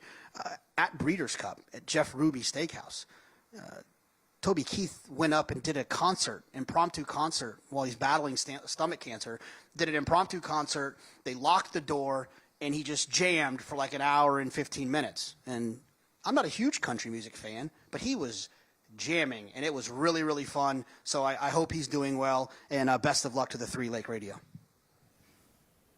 Yeah, it's a great story. I saw JK had posted something about that on social media, and so gracious of Toby Keith to give his time and do that. Absolutely, to give that kind of pleasure to people there. And I'm sure, obviously, he's passionate and loves to make the music he makes. And it's great to have people like him in the game, and just sending out thoughts and prayers to him, and hope he's doing well. I thought this was an interesting race. I really like the 8 Square Deal. If you look at the fact that this horse raced 16 times on synthetic and only 12 times on dirt, if you were to remove all of those synthetic races, suddenly the form looks a lot better. if you just look at the dirt races, 3 wins, a second, and 2/3 from 12 starts on dirt. And I've got to think Robertino Diodoro took this horse with the idea that, hey, his form's a little dirtied up. He's, ran better when he got back to the dirt at Del Mar over the summer. I think he's a major player. We talked. J.K. brought up the East Coast West Coast thing, and I totally agree with his assessment. When you talk about speed too, usually West Coast speed is better than what you're going to see anywhere else in the country. And the 2, Shady Empire, I think is a major problem from a pace standpoint for Dark Timber, the 1. Yeah, California speed, West Coast speed is just faster than East Coast speed. Also, they train differently there. They train their horses to be able to run the entire race, where in the East Coast, a lot of the training is slower finishing works as opposed to those real gut check, stamina building works. See how it plays out. It has been a sensational meet for Norm Cassie, though, with a 1 Dark Timber. Vic Stauffer, the call, race 7 from Oaklawn. They're at the post. They're off. Dark Timber like a shot right to the front. Shady Empire away in second, then to the outside, and Square Deal inside of him, Megatap. Lake Radio comes away running in 5th. Then comes Spend Benjamins, followed by Totalizer, and the trailer is Papa Rocket. Dark Timber up the backstretch, but he's got company up front from Shady Empire, and Shady Empire is going to put his neck in front. Dark Timber going to have to counterpunch through from the inside. Meanwhile, Lake Radio moves through at the rail. Outside of him is both Megatap and, in the center of the track, Square Deal. Then comes Papa Rocket and Spend Benjamins. They're 5 off the lead, and the trailer is Totalizer, and the leader is Shady Empire. Shady Empire is now a full length in front of Dark Timber, who really has to respond now. Meanwhile, to the outside goes Square Deal. Lake Radio stays at the rail, and Shady Empire is the leader. Dark Timber is trying to battle back from the inside, and he's doing precisely that. Now he engages Shady Empire, who's hanging on his left lead. It is Dark Timber and Shady Empire.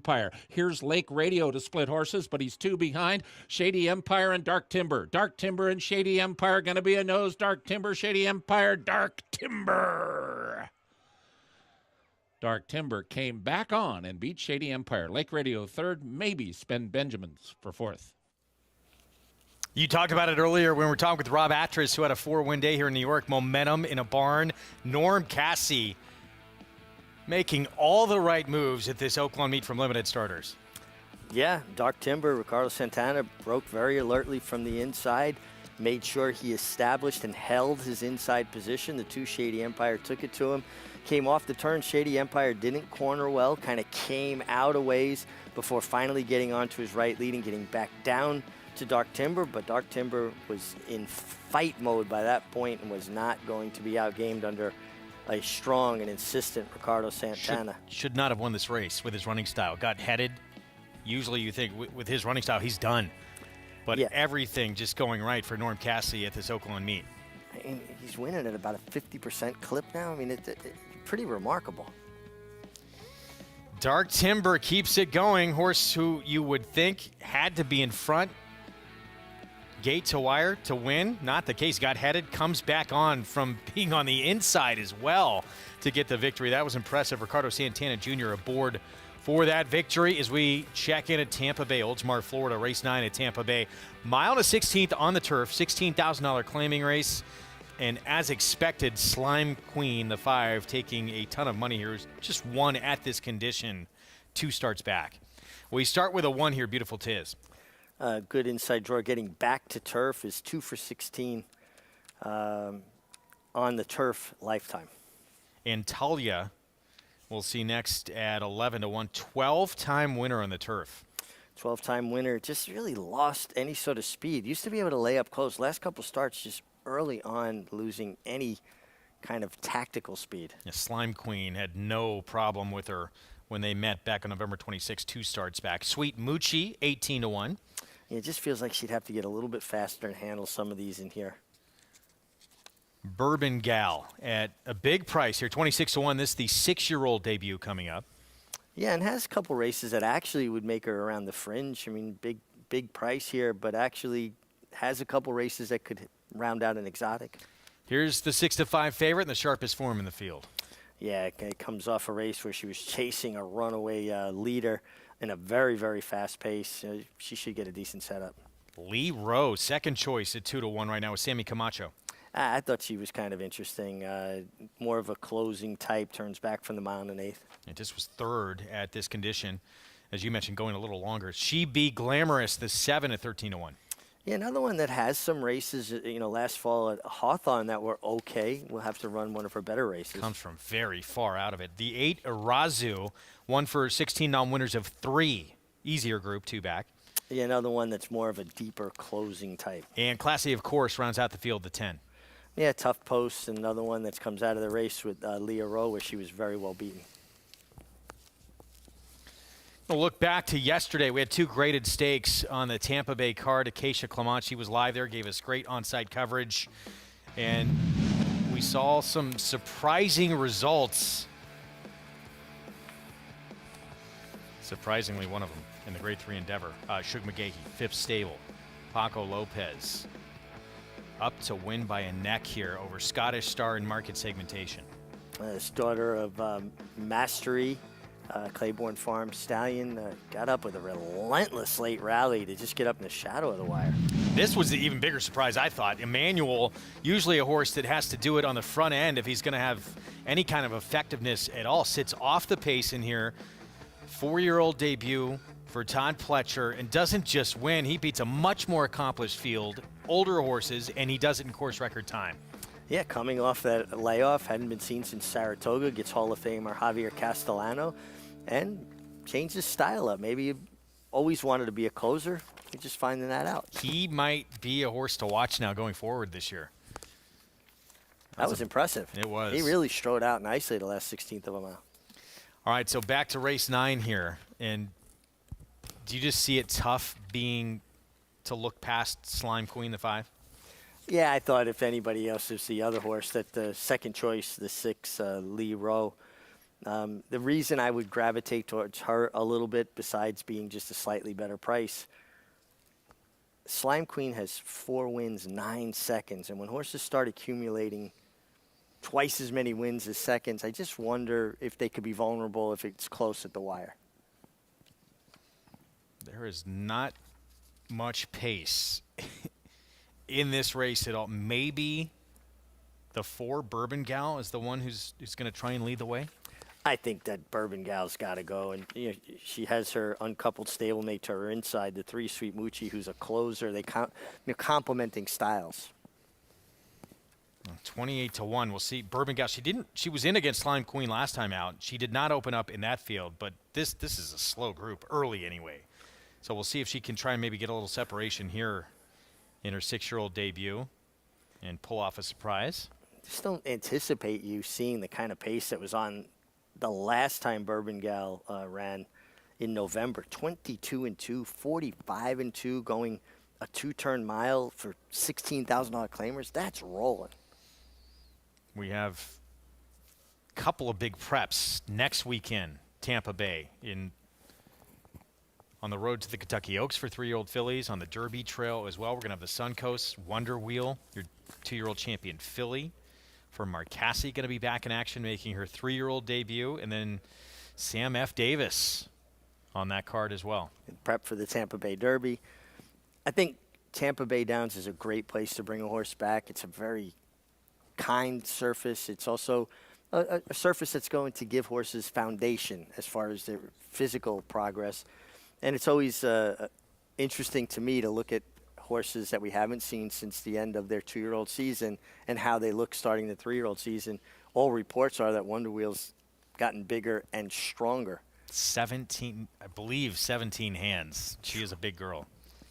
That's a big girl. And I think it was so impressive, too, about her win in the Breeders' Cup that she showed us a new dimension in that win. Rallying from off the pace, brave, negotiating traffic. I have a lot to like. It's a fun time of year. The cycle has begun for the 3-year-old classics. Who are going to stamp themselves as major players for both the Oaks for 3-year-old fillies and for the Derby. Going to talk about one of those Derby contenders for Bill Mott in just a little bit. Rocket Can taking that Holy Bull. That was a good race. I'm looking forward to talking about that. This horse was very resolute, strong pedigree too, by Into Mischief out of a Tappet mare. It's not that far off, but still it's so long away in terms of conditioning a horse. There's a possibility we have not even seen the Derby winner on the racetrack yet. It is a possibility, and also remember, these horses are changing and developing. And what you see right now, you might not see a month from now. You might see a completely different horse. You can go back to Charismatic, who actually ran an acclaiming race out at Santa Anita before kind of turning the corner in the Lexington, and you just saw him blossom in front of your eyes springtime in Kentucky to go on to win the Kentucky Derby and the Preakness Stakes. So they change. Just think about kids. They're like kids. They're all developing at a little bit of a different stage or a different rate, and what you see today could be completely different a month from now. Oh, it's going to be a fun weekend. We hope you join us next Saturday for that coverage from Oldsmar, Florida, in addition to New York and Oaklawn. Right now, it's the 9th from Tampa Bay, mile and 16th on the turf, the 5. Slime Queen, the one to beat at a short price here with Pablo Morales. Jason Beam, the call. Classy, of course. Carlos Rojas to the outside to complete the line.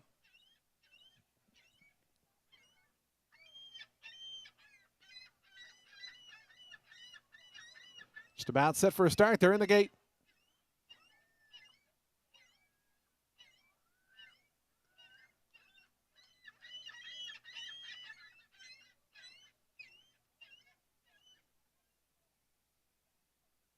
Looks like they're working with She Be Glamorous in post 7. And the race is on. In the center, Bourbon Gal goes out to the early advantage right at once. Slime Queen, the favorite, is close up, and Classy, of course, from that outside draw.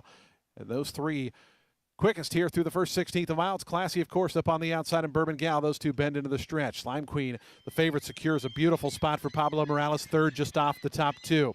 It's 2 more, then back to She Be Glamorous. Arazu's right to her outside. Down on the rail comes Lee Rowe, who's out in 5th. Length and a half more, then back to Antalya.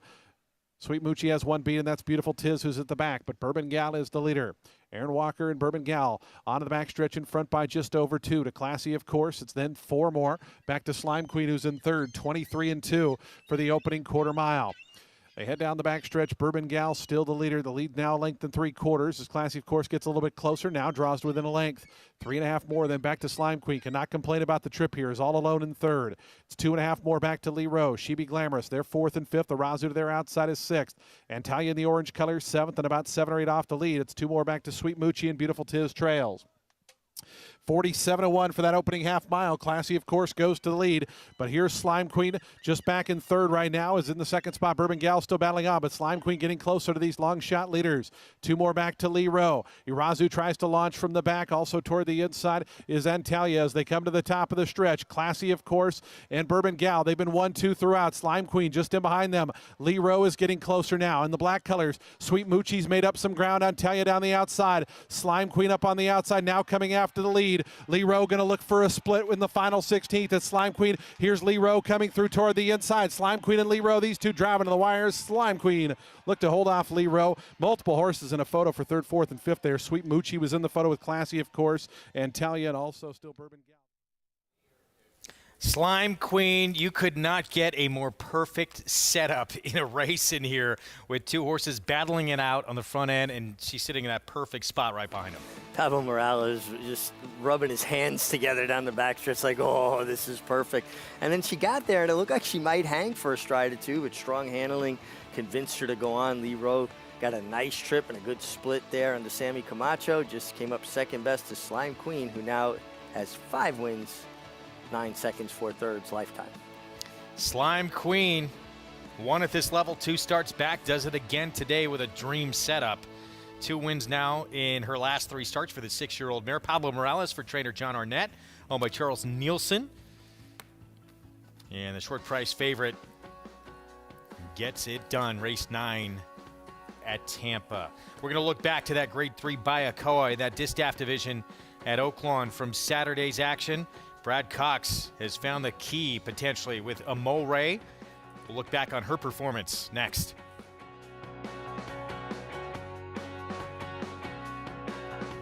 And obligatory goes by the ball. And comes Malathaat. Here comes Clariere on the outside. They're coming to the finish, and it's got to be Clariere. Nest, much the best. She won by better than 10 lengths. Cody's Wish on the outside. Cody's Wish with the upset in the Fargo. Malathaat grabs the lead in deep stretch, and Malathaat has won the Personal Ensign Stakes. Curling, the classic sire.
You're watching America's Day at the Races on FS1, program brought to you in part where you could play all the action in Naira Bets. Go to nairabets.com and bet any track, anywhere, anytime. Distaff division for fillies and mares.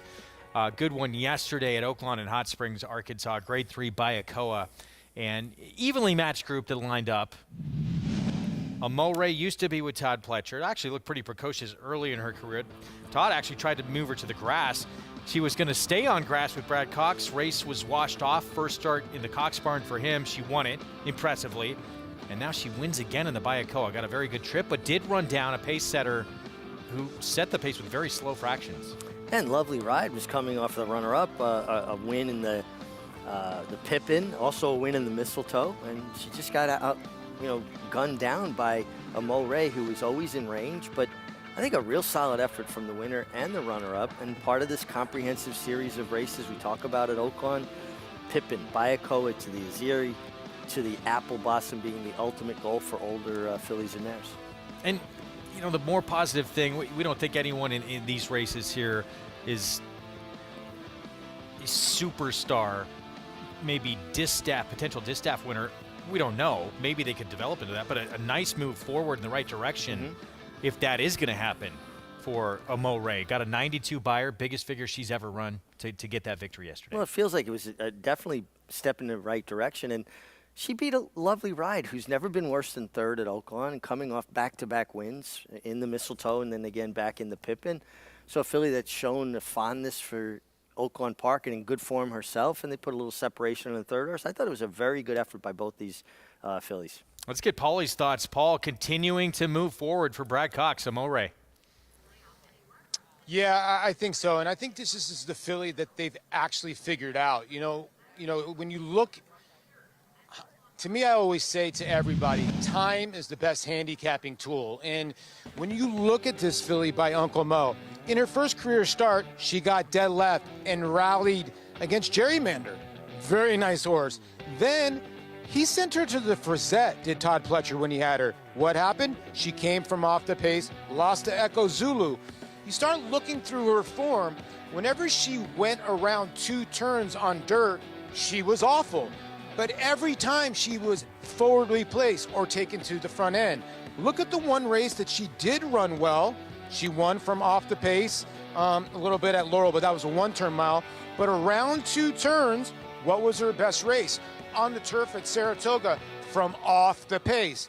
Now she comes back into the Brad Cox barn, and they've thought to themselves or learned to themselves, and I was talking to Flo, she needs to settle. She's one of those horses that has to relax in the beginning of the race and produce late in the race. And a lot of Brad Cox runners are not like that. And I think that was the first time that or second time now, she's gone around 2 turns on the dirt and has won. You know, the last time was over a sloppy racetrack. There was a little moisture, but I was just more impressed that she was able to catch a lone pace setter that had won a couple in a row, Greg.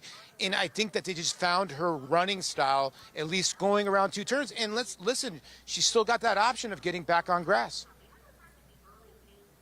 Yeah, it's a good point. I mean, she'd run some really decent figures, stakes placed on the turf, but it looks like going forward. I mean, she's moved forward on the dirt, definitely going in the right direction. You see those improving speed figures. Got a nice setup, nice trip yesterday to do it. And the next graded stakes she's in, it's going to be a lot tougher company.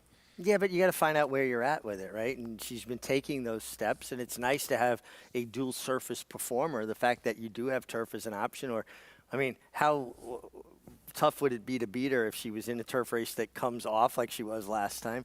So it's just nice to have options with her. But I agree with you. I think that right now they've got to really, continue to see what their options are in this division.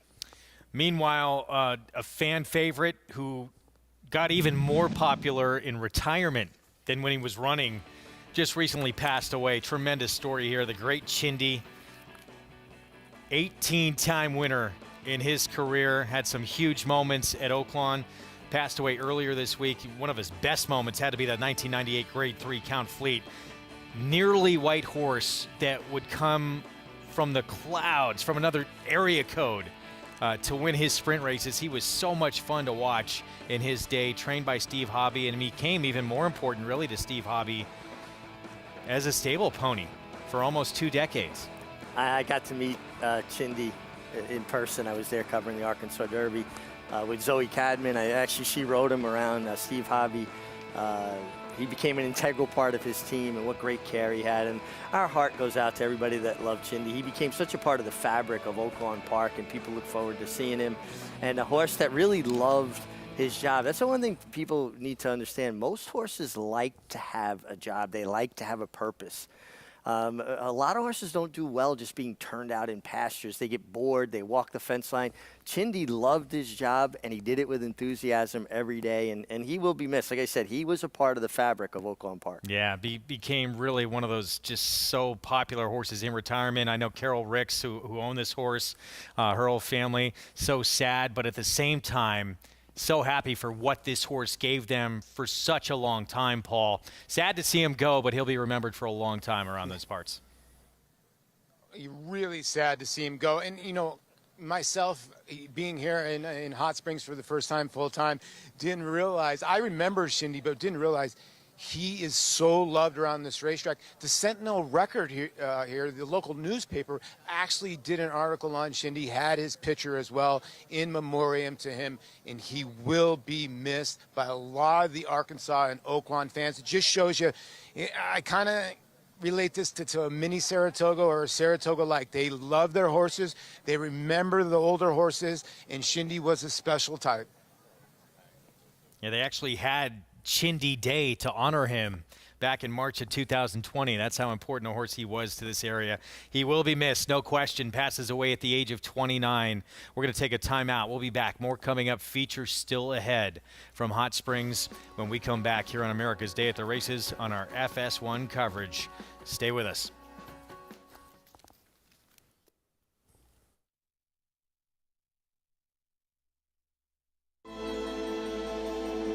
Level of racing that he's achieved is extremely rare. Anybody who's witnessed Matoli running sees a level of ability that doesn't come along that often. Matoli's a monster! Matoli wins the sprint! Oh, what a horse he is! Matoli, he did it again! Wins the mid-mile! The only thing to be better than one Matoli is a few Matolis. The mighty Matoli, who won the Fargo by 3.5 lengths, the new stakes record. This season at Oaklawn, we've got more of everything. More of the top thoroughbreds in the world. More days of live racing. And the largest largest purses in our history. All at a completely reimagined Oaklawn. Come be a part of this historic season at Arkansas's only casino resort. The Factor, a top 10 General Active sire in 2020. His progeny include Grade 1 winner Sistron, Grade 1 winner Noted and Quoted, Grade 2 winner Factor This, and Grade 2 winner Charmaine's Mia. With dozens of 6-digit yearling sales, he's a proven sire on the track and in the sales ring. The Factor, a leader of his generation, standing at Lane's End.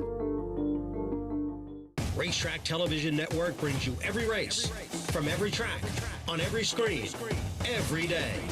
With monthly packages starting as low as $5, RTN gives you great value and access to more live HD streaming and race replays than anyone. Visit RTN.tv today to sign up and watch on almost any device, including Roku and Amazon Fire. RTN has packages that start at $5 per month.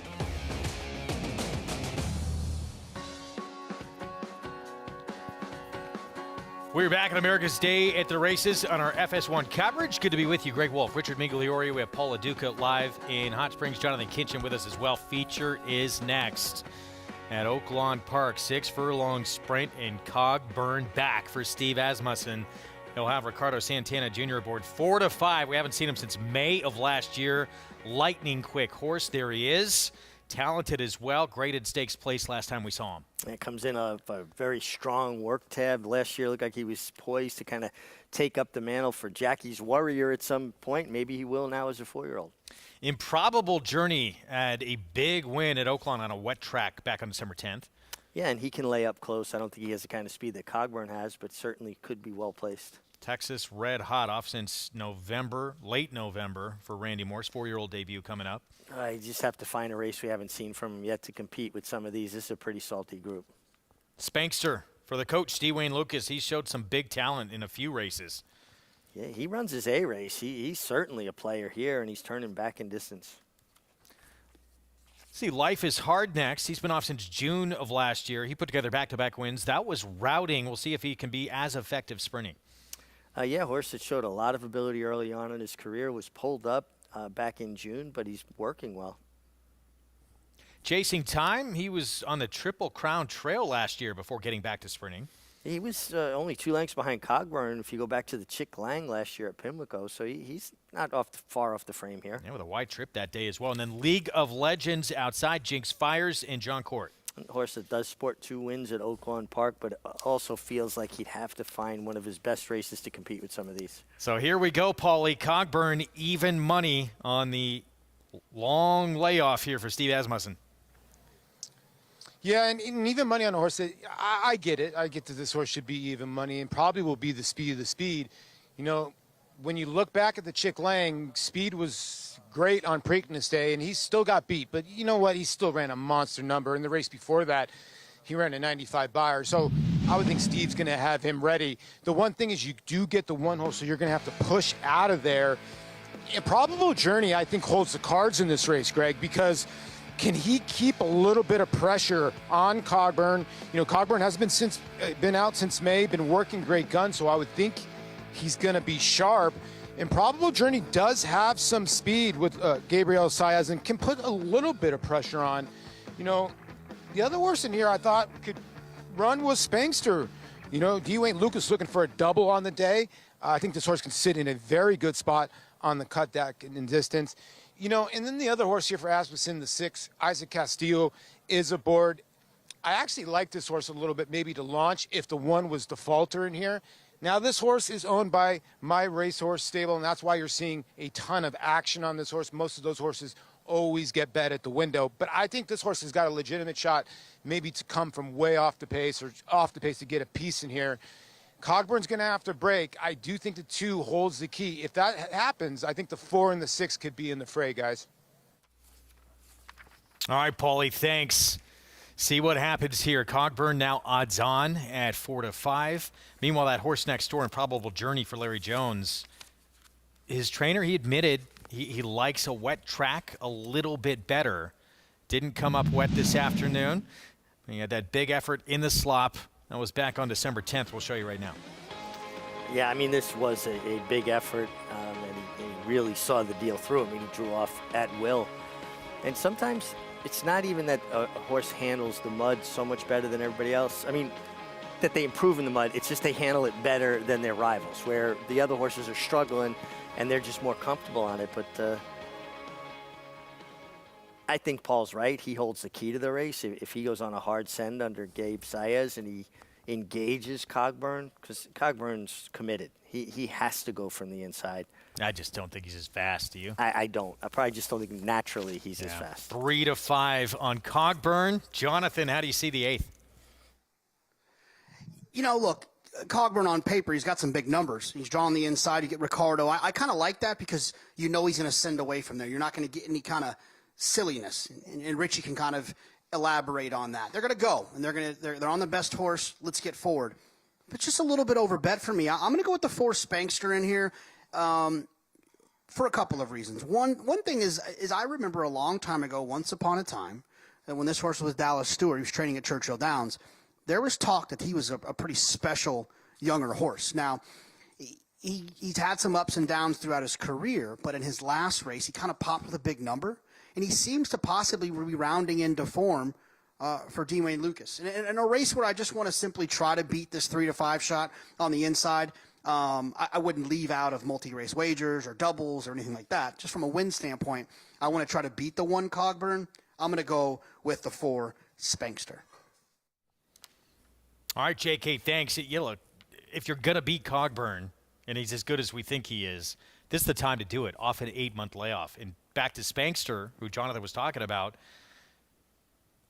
biggest number he's ever run in his career, even though it doesn't look great on paper. 5th beat 7 1/4. It was a good field he was up against and ran a huge figure, going longer, and now he cuts back in distance. Turning back in distance, a horse that has shown ability.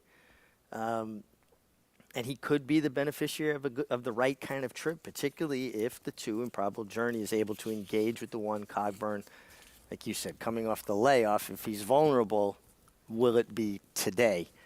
It's going to be interesting. Also, how much has Cogburn changed and developed from 3 to 4? You know, are we going to see a bigger, stronger version of Cogburn, who was already a pretty big, imposing horse? I thought the 6 Chasing Time was a little bit interesting. Going back to that Chick Lang, a race that was dominated on the front end, he was the only horse to close and actually make up ground on the leaders in the stretch. So again, if he gets the right setup, if things go a little bit too fast early on the front end. But just what Jonathan was saying with Ricardo Santana, it simplifies things. When you have a speed horse from the rail, you go. You don't try to reinvent the wheel. You don't make it complicated. And the key to it is coming out resolute that you're going to the lead. You don't tempt anybody else to try to take you on. You basically throw down the gauntlet. This is what I'm doing. Adjust around my plan. I think riders get themselves in trouble when they come out without that resolve, that's what they're doing, and then it encourages somebody else. Oh, okay, I'll go, and then now they hook up and they duel. Take it away at the break. This is what I'm doing. Keep it simple. Well, Connections know what they have here, too, with this word. That's his game. He is a speedster. He does it on the front end. Ricardo, we know, is aggressive, and he's not afraid to use that speed, and you got to do it from the inside post, too. Yeah. Ricardo keeps it simple. He knows that he'll play to his horse's strength. 8-month layoff for Cogburn from the inside post. Can he go gate to wire? 3 to 5 favorite. Here in the feature, let's go to Vic Stauffer for the call. They're at the post. They're off. Life is Hard wins the break, goes to the front from Cogburn in second, and these 2 speed away from Improbable Journey. Chasing Time was away awkwardly. He takes 4th now, though, and he's a length in front of Spankster in League of Legends. The trailer is Texas red hot.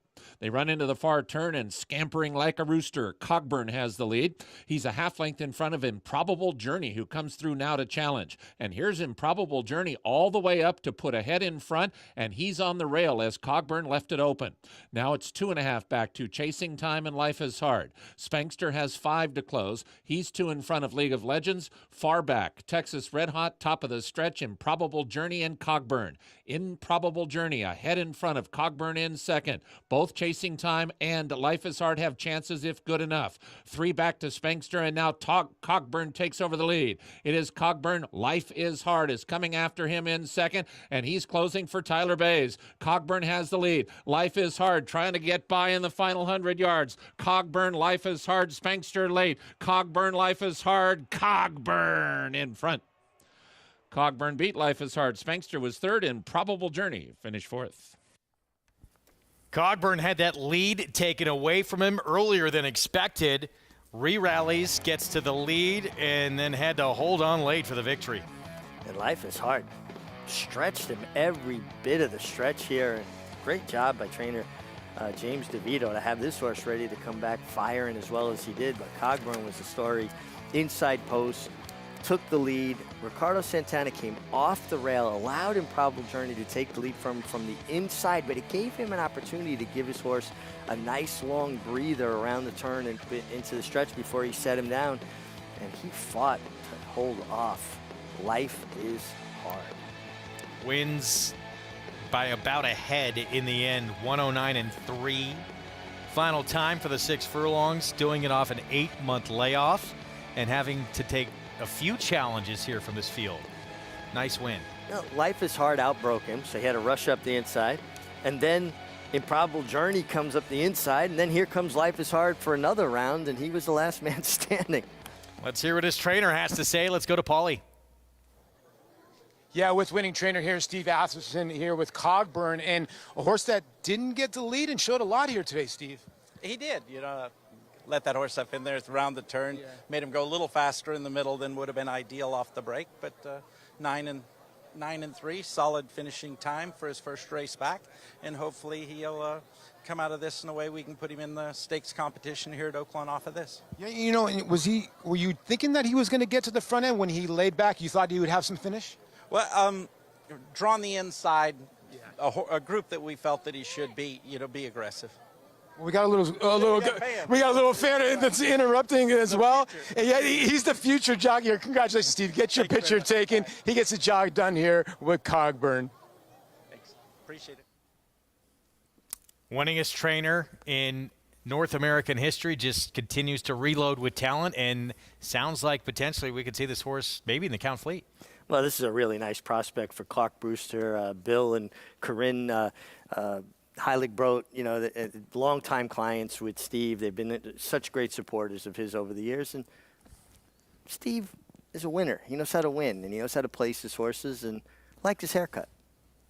That was long. I missed the long locks that he used to have for so long. But, yeah, Steve, so many good sprinters, too, over the years. Jackie's Warrior, Matoli recently, of course. He might have another good one here. We'll see. It goes back to them starting with Steve's dad, Keith, and all the hard work they do in Laredo, Texas, schooling these horses. They're usually very good gate horses. We're going to take a timeout. We still have the nightcap coming up at Oaklawn. We'll have the story of a rider on the rise.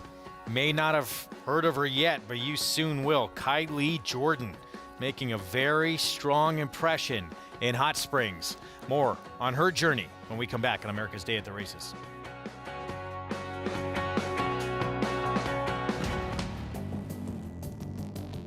Whether it's Division I or Grade 1, top athletes have certain traits in common.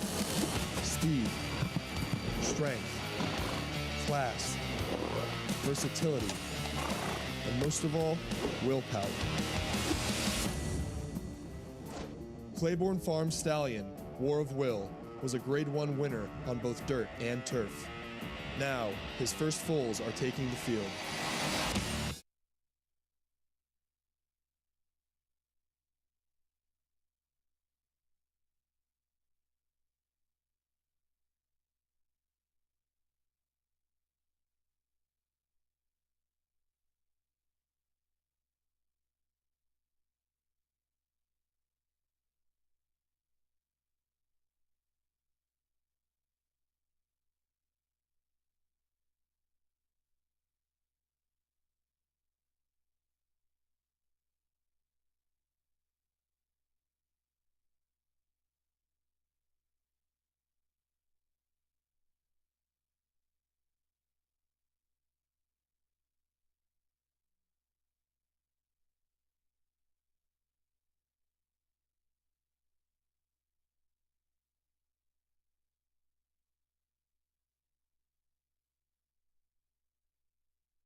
Back with you on America's Day at the Races. Our program brought to you in part by America's Best Racing. For the love of the race, visit americasbestracing.net today. Nightcap still to come out at Oaklawn. Our feature race, it goes to Cogburn. We thought we'd see him lead every step of the way if he was going to win this race. Actually had the lead taken away from him at one point, re-rallied, and wins off an 8-month layoff. Yeah, Cogburn, fast time. Life is hard. Stretched him every bit of the way. Spankster closed well. Good horse race, solid group. Cogburn, a name you might be hearing more about in this sprint division for the winningest trainer in North American history, Steve Asmussen. Clark Brewster owns Santana aboard, as we mentioned. The nightcap coming up. 6-furlong sprint as well in the finale in Hot Springs on this Sunday card. Arkansas bred runners, allowance optional claiming field. And this is the group that will line up on Rolling Fork. That was the record-setting horse for John Ed Anthony that made him the winningest owner in Oaklawn Park history. Now with new ownership, Kylie Jordan will be aboard at a big price from the rail. Just 20 years old, Kylie Jordan already has people in the industry taking notice. With her family behind her all the way, Kylie is going all out to pursue her dreams, serving as an inspiration to the small town she grew up in. Maggie Wolfendale has a story of the next rider on the rise in this sport.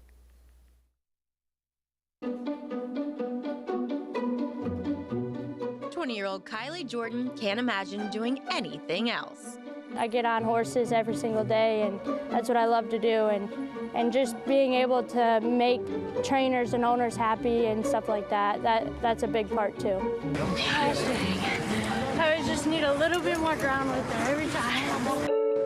It's horses and family 24/7. My sister's always been right there next to me, and I appreciate it and super grateful for that. My parents have always been super supportive of everything. They try to come down and watch me as much as they can if they're not at the track that I'm at, and I just have a great family that I can rely on for support.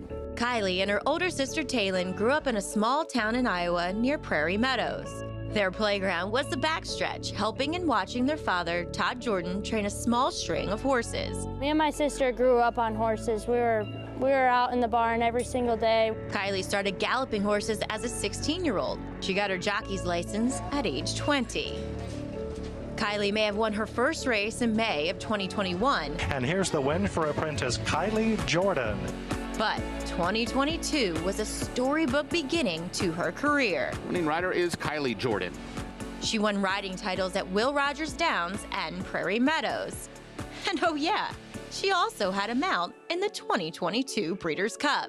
She has an innate ability to feel the horse and judge the horse and know its amount of energy. I think you're born with that. I don't think it's something that you can make, but you can improve, and Kylie has done that on her own because she's a hard worker and she loves horses and enjoys what she's doing. That's probably my biggest strength, is just understanding the horse. That's my favorite horse, Megatat. All the Gallop boys don't like getting on him, and he's like a pony for me. With all of this success, there have been several viewing parties in Kylie's hometown of Fredericksburg, Iowa. Population 969. Everybody's super supportive from back home, and I'm happy that I kind of opened everybody's eyes in the horse racing world back home, you know, because they didn't know anything about it until I started riding, and now there's watch parties and everything going on. It's something that you can't even really explain. It's a great feeling. Incredible success. I mean, made her first professional mount early May 2021 and already has riding titles at 2 different racetracks. You know, and watching her, and we watched her last year while we cover the races at Oaklawn, the thing that stands out is just how much she continually improves and how much stronger she's gotten physically. Really holds a horse well, together well, sees a race well, really has made huge strides, and it's fun to watch that development, that progression. Best thing you can do when you're just starting out as an apprentice in this game, just show everyone how hard you want to work. Yeah, work harder than anybody else. The only thing you can truly control is your work ethic. You can't control when someone's going to give you an opportunity. The only thing you can do is work as hard as you can to get the opportunity and be ready to take advantage of it when it comes. And if you can go home as a young rider at night and look yourself in the mirror and know that you did everything possible to make the most of your abilities and to make it happen, you can live with that. We're going to take a timeout. We'll be back. It's been a pretty productive couple of weekends out at Gulfstream for Bill Mott. Vegas, this World Cup with Art Collector, and now it looks like he has a Derby contender as well after that Holy Bull performance. We'll take a look at Rocket Can and what he came up with in his 3-year-old debut when we come back. Sire Sensation Gunrunner is the sire of 6 first crop Grade 1 winners. God-eyed, and he's going to win the Hope Bull. Red Gold Zulu wins the Breeders' Cup Juvenile Fillies. And Cyberknife has won the Haskell. Society is gonna win the Cotillion, and Tama, they win the Back Parts Pennsylvania Derby. Early voting comes inside and wins it. He wins the Preakness. Horse of the Year, Gunrunner, standing at 3 chimneys. Who you betting on? How about an app created specifically for horse racing? Naira Bets. We specialize in thundering hooves, fist pumping, and boosting your bankroll with robust weekly promotions. And offer betting tips from actual horse racing experts. Bet all day and night, nationwide. Get the action and thrill of horse racing with Naira Bets. Caraconte has the potential to be a leading turf stallion in America. Caraconte proved with Spenderella that he can produce an international caliber horse that can run all over the world. Spenderella hanging tough with the advantage to win the Appalachian. I've been fortunate enough to train some top fillies and mares. Spenderella is right up there with the best of them. Spenderella turns it into a procession. I think Caraconte is a horse who has tremendous potential. Caraconte standing at Gainesway. Tampa Bay Downs has a rich thoroughbred horse racing history in Florida dating back to 1926. Celebrities such as Babe Ruth, Jack Dempsey, and John Ringling all attended opening day.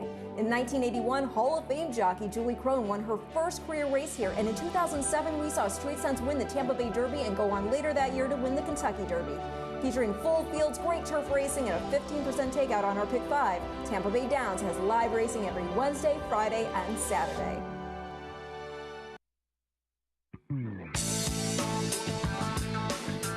Playing a trifecta. To win, you've got to pick the horses who finish first, second, and third. It's tough, but the payouts are incredible. For example, in the 2005 Kentucky Derby, a $2 trifecta paid more than $133,000. It's for $2. Now, they don't always pay that much, but they'll generally pay you a lot more than an exacta. Increase your chances of hitting a trifecta by boxing your horses. Remember, boxing means your horses can come in any order. So, if you like horses 3, 4, and 6, there are 6 possible combinations of those 3 horses finishing first, second, and third. You pay $1 for each combination, $6 total, and if any one of those combinations hits, you cash.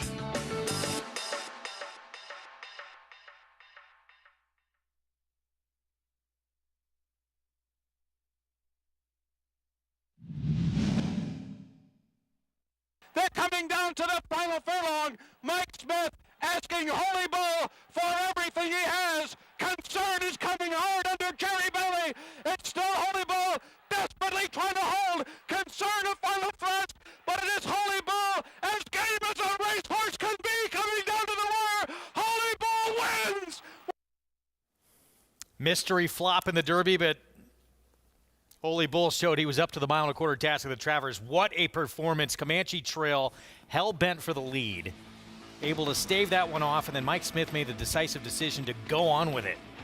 Comanche Trail was in as a rabbit, wound up eased, and they went very fast early. Mike Smith at the height of his powers. I think you've seen 2 riders here, Mike Smith on Holy Bull, Jerry Bailey on Concern, in their prime. The best of both of them, and Mike saving just enough late to hold off Concern. Concern go on to do some pretty good things himself. 17 lengths back, by the way, to the Belmont winner, Tabasco Cat, in that race for D. Wayne Lucas. Yeah, so, you know, again, just an incredible racehorse. He didn't even show his customary speed in the Kentucky Derby. He was dull, he was flat. There was a lot of talk about that, but this was a sensational effort from him to get the 1.25 miles, particularly after facing that early pressure. Horse of the year, 3-year-old champion. After that flop of the Derby, didn't even go the Preakness, beat older horses in the Met Mile. And then, of course, that Travers incredible victory. Holy Bull was run Saturday at Gulfstream Park on the road to the Kentucky Derby. And Bill Mott showing up with an Into Mischief Rocket Can. Actually completes the exact of Bill Mott in this race.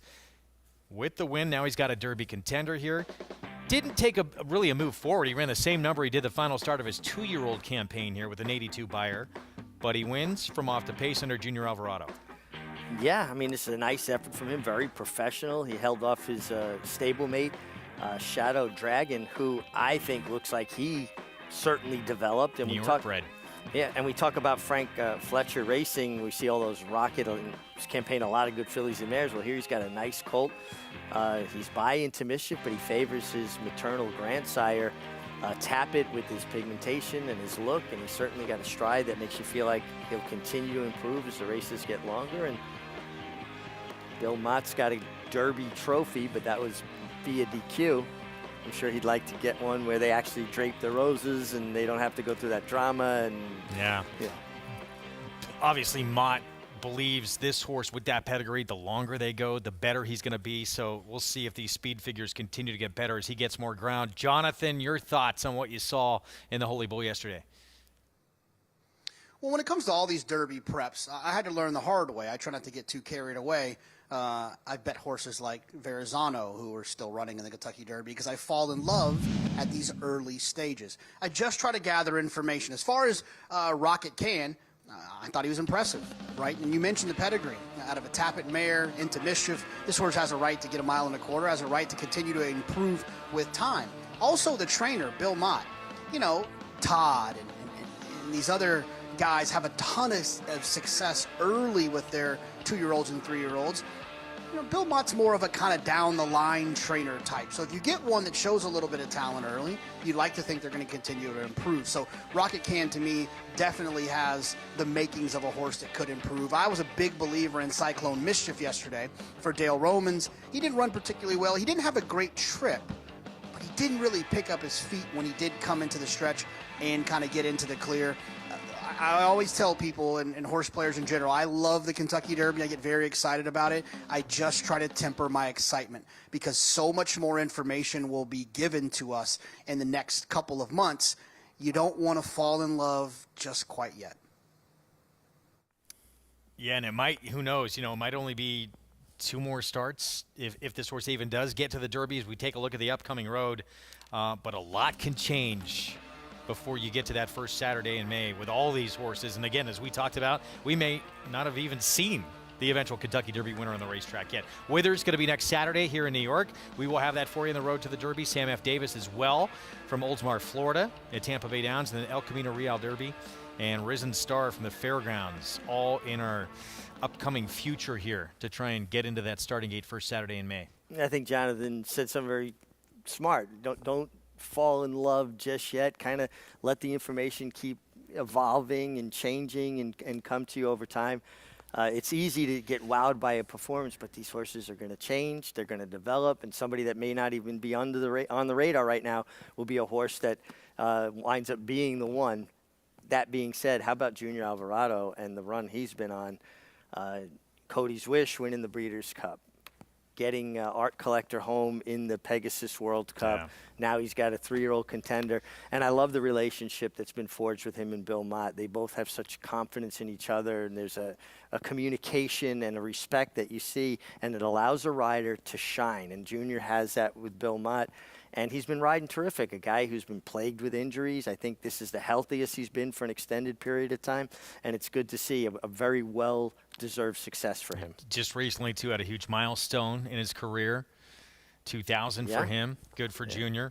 We'll see. I know Jonathan talked about not falling in love with a horse on the Derby Trail. I think a lot of people, unfortunately, already have. With Arabian Night. We'll see what happens, but that I think for a lot of people... Can't blame me if you love Arabian Night, okay? That's the leader in the clubhouse for a lot of people, I think, right now. We're going to get back to Oaklawn Nightcap still coming up. Going to close out their card again with a 6-furlong sprint. And we talked about Kylie Jordan. She's going to be on Rolling Fork, who big number here for Rolling Fork. A horse that has a shot in this race. I think this horse is definitely a player here, and I'm surprised at the 16-1. Kylie Jordan put together a terrific year last year, over 130 wins. Certainly a horse that I think is a player here. Betty's Cash 701 broke his maiden back in April. He was off until December 10th and didn't show a lot on a wet track. No, but had shown good speed in all of the other starts, so maybe just inhibited by the wet track. Stakes placed against Wayland Springs, very good Arkansas-bred runner. So, yeah, this horse maybe put a line through that comeback race. Heritage Park, 28-1. Been running against Open Company at Perry Meadows, hasn't been seen since July. Gets back with Arkansas breds here. Nice appearance, but a big price. Here's Navy Seal. It's the 3-2 favorite. Francisco Arrieta aboard. It comes off a big figure last time against Garhole. My favorite. And again, this horse has certainly run faster than some of these. Some of these, though, like Rolling Fork, have even beat that horse. 34-1 on J.E.'s hand-me-down. Yeah, you get Keith Asmussen for his dad, Steve. Twisted Dixie. Kelsey Haar rides. Another rider that I think has certainly improved and stepped up her game.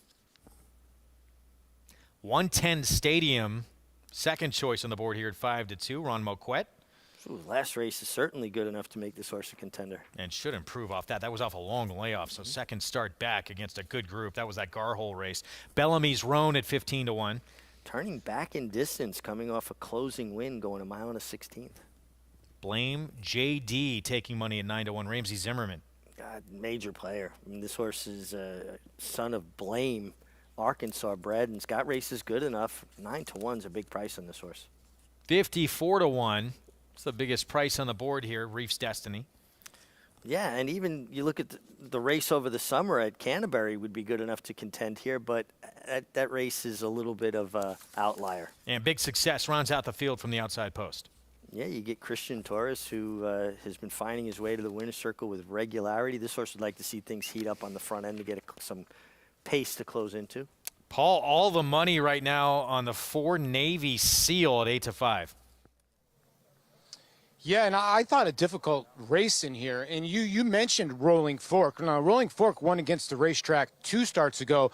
And then last time, Kylie Jordan, I thought she was thinking, okay, this pace is a little too slow. And she tried to rush the horse up the rail. And I don't think Rolling Fork really wanted to be inside of horses. And she's just kind of flattened out with that, with the Kim Poole runner. I do think Bellamy's Roan, coming off that mile on the 16th win, has got a big shot in here, cutting back in distance.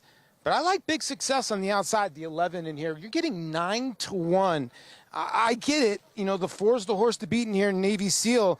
But a horse that is, 1 for 9 the last 2 years, I'll go with the 11 here at a bit of a price. Big success. Couple bad breaks, I think gets the 11 hole, and you get Christian Torres. How about that, 9-1? All right, Paulie, thanks. So big success. Big victory from far off the pace on a wet track. That was December 10th, but has won sprinting on fast going in the past. Yeah, and there is pace in here, and this horse is a true closing type. Again, Christian Torres has been doing pretty much everything right. I'm going to see if I remember this race correctly from what we were covering it. The horse in the lead is going to drift out. He's actually going to change course and wind up inside of this leader and continue to come with this relentless run.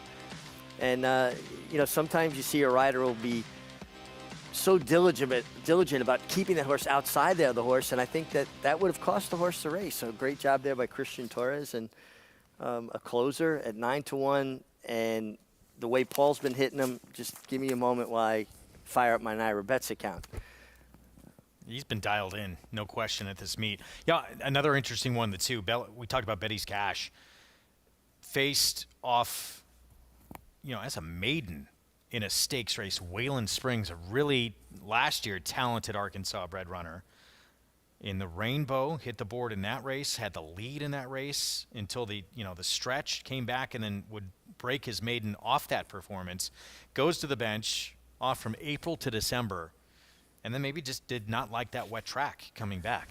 And when a horse that normally shows good speed doesn't show any speed at all and hits an off racetrack, you got to feel fairly confident in the assumption that the horse just did not care for the going. Now gets a fast track, certainly somebody that I think is a player.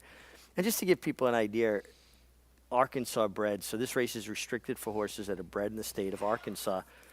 The 2020 foal crop, let's say, so that would make them 3-year-olds this year. But the numbers are all roughly the same. There were 292 registered foals, thoroughbreds, in Arkansas that are Arkansas breds, which makes up about 1.5% of the entire foal crop in North America.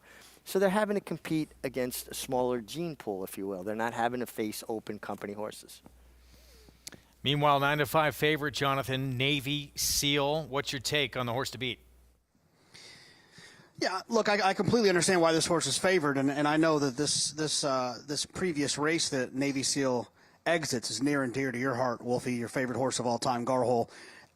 Navy Seal ran extremely well, and I think Navy Seal actually ran better than the 7-110 Stadium. They both ran okay.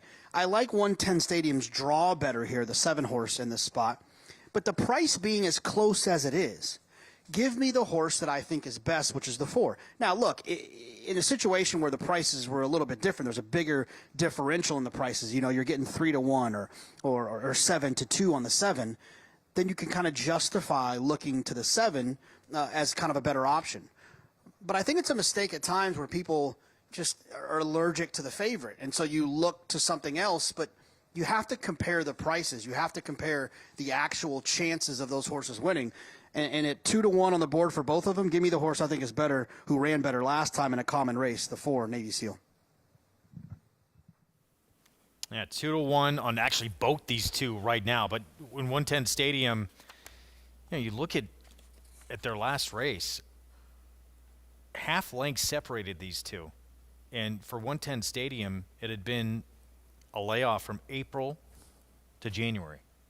So you look at that and do you think, well, who has more upside to move forward off that? Yeah, I think it's a very, very solid point here. I also think 110 Stadium has the look of a horse that made that step from 3 to 4. You know, that actually did develop. Let's go to Paul for more. Yeah, you guys just mentioned 110 Stadium did Richie, and, this horse lost to Whalen Springs 2 back. When you look at the 2 Betty's Cash in here, now Donnie Van Hummel's already won 1 race on the race card. This horse got left in the gate last time, tried to rush up, could not get to the front end. But you look at some of those races, he might have needed that start. He was behind Whalen Springs in the Rainbow. He could be the speed in here. So, I thought the 2 right now at 7-1, and I'm signing off to Greg Wolf and Richard Migliore. I'm Paul Anthony LaDuca Jr. You guys are lucky I could not Google your middle names. Been so formal all afternoon. Gregory Michael, Paulie. There you go. Richard Francis. I love it. When he's angry at us, he'll say our full name. We go back to the 2. There's a lot of reasons to like Betty's Cash in here. The price as well. But that Wayland Springs, both times this horse ran up against a very talented Arkansas bred. Horse was competitive. Absolutely. I mean, he's shown ability, and last time he was just an absolute no-show off the bench. Now he has the race under his belt. He gets back to a fast track. He's shaking off the ring rust. Donnie Von Hemmel got a win earlier in the card. Barn could be rounding into form. 7-1. I could think of worse horses to bet at 7-1. Meanwhile, favoritism remains with Navy Seal. Francisco Arrieta. The rematch here with 110 Stadium. The 7-horse. It's the nightcap from Oaklawn Park. Let's go to Vic Stauffer for the call.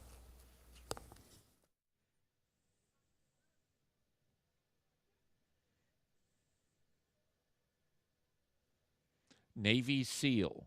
Blame JD. J.E.'s Hand-Me-Down. Reef's Destiny. Last to load. Big Success.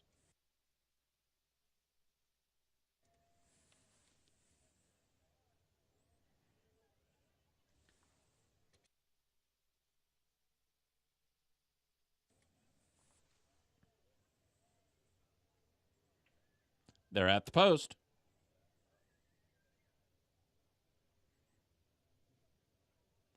They're off. Heritage Park and Blame JD break well. Betty's Cash at the rail and Navy SEAL between horses. 110 Stadium, Reef's Destiny, and J.E.'s Hand Me Down are next. Then Big Success and Rolling Fork, followed by Twisted Dixie, and the trailer up the backstretch is Big Success. That was Navy SEAL up there towards the lead. So they go into the far turn with Betty's Cash in front, a length and a half from Navy SEAL between horses and Heritage Park. Blame JD is fourth and about 4 from the front, a length in front of Bellamy's Roan and 110 Stadium. J.E.'s Hand Me Down, midfield with 6 to make up. Reef's Destiny is 7 off. Then comes At the Rail and Rolling Fork, Twisted Dixie, and Big Success is still the trailer, and the leader is Betty's Cash. Betty's Cash from Navy SEAL at the top of the stretch. Blame JD is 3 deep in third. 110 Stadium rides the rail. He's in with a good chance. Heritage Park between horses, and Navy SEAL takes the lead. Bellamy's Roan is also moving. Navy SEAL in front of length. Betty's Cash is second. Bellamy's Roan. Twisted Dixie charges back of the pack, but Navy SEAL's clear, and Navy SEAL is now 3 in front of Bellamy's Roan. Navy SEAL, yes. Navy SEAL beat Bellamy's Roan. Rolling Fork was third, and there are 4 across the track for fourth. 4-8-1 finish. Kylie Jordan getting third place here with Rolling Fork, but Navy SEAL much the best in the nightcap. Yeah, always moving well. Francisco Arrieta riding with a lot of confidence, set him down off the top of the stretch, and he really powered home the son of midshipman Navy SEAL. Mission accomplished. Big effort. Good call, Jonathan. 4th win of this 5-year-old's career. And, you know, early on, Betty's Cash, you mentioned it to me, looked like it was moving very nicely on the front end. Just nobody had a response in the stretch for this one here. No, the winner was much the best, Navy SEAL. I will say this about the 2 Betty's Cash. Maybe needed an effort like this to get to optimum fitness. You know, last time really didn't show anything in the slop, now showed good speed. I think Betty's Cash, the horse you want to follow back. 110 and 2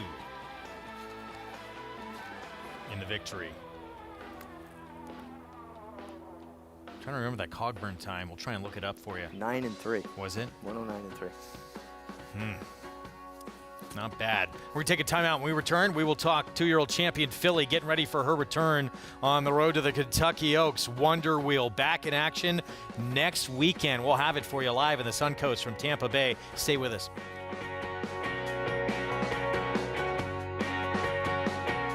Introducing Giftbox, winner of the Grade 1 Santa Anita Handicap. He's a 3-time graded stakes winning millionaire with 4 triple-digit buyers and a 4 Ragazin to his name. He proved himself early as a graded stakes place 2-year-old, and now his career as a stallion is just getting started. From the first crop of the leading sire Twirling Candy out of a multiple graded stakes producing mare. Giftbox, only at Lane's End.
On June 6, 2019, a new chapter began at Alapa when Hillendale transferred its operations to the famed Kentucky Station and Thoroughbred Nursery in Paris, Kentucky, on a farm that traces its origins to 1827. All the essential things have been done. 3 years later, owner John Sikora couldn't be more proud. We're trying to be progressive, thoughtful, and respectful to what's already been here, the intent of the farm, along with trying to become efficient and modern. The 1,400-acre Alapa is driven by its owner John Sikora's passion to return the landmark farm to its original glory.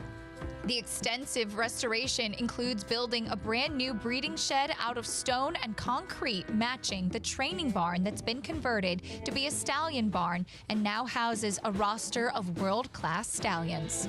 Hillendale also built 8 new barns, plus adding landscaping and building tens of miles of fence, plus adding roads and utilities.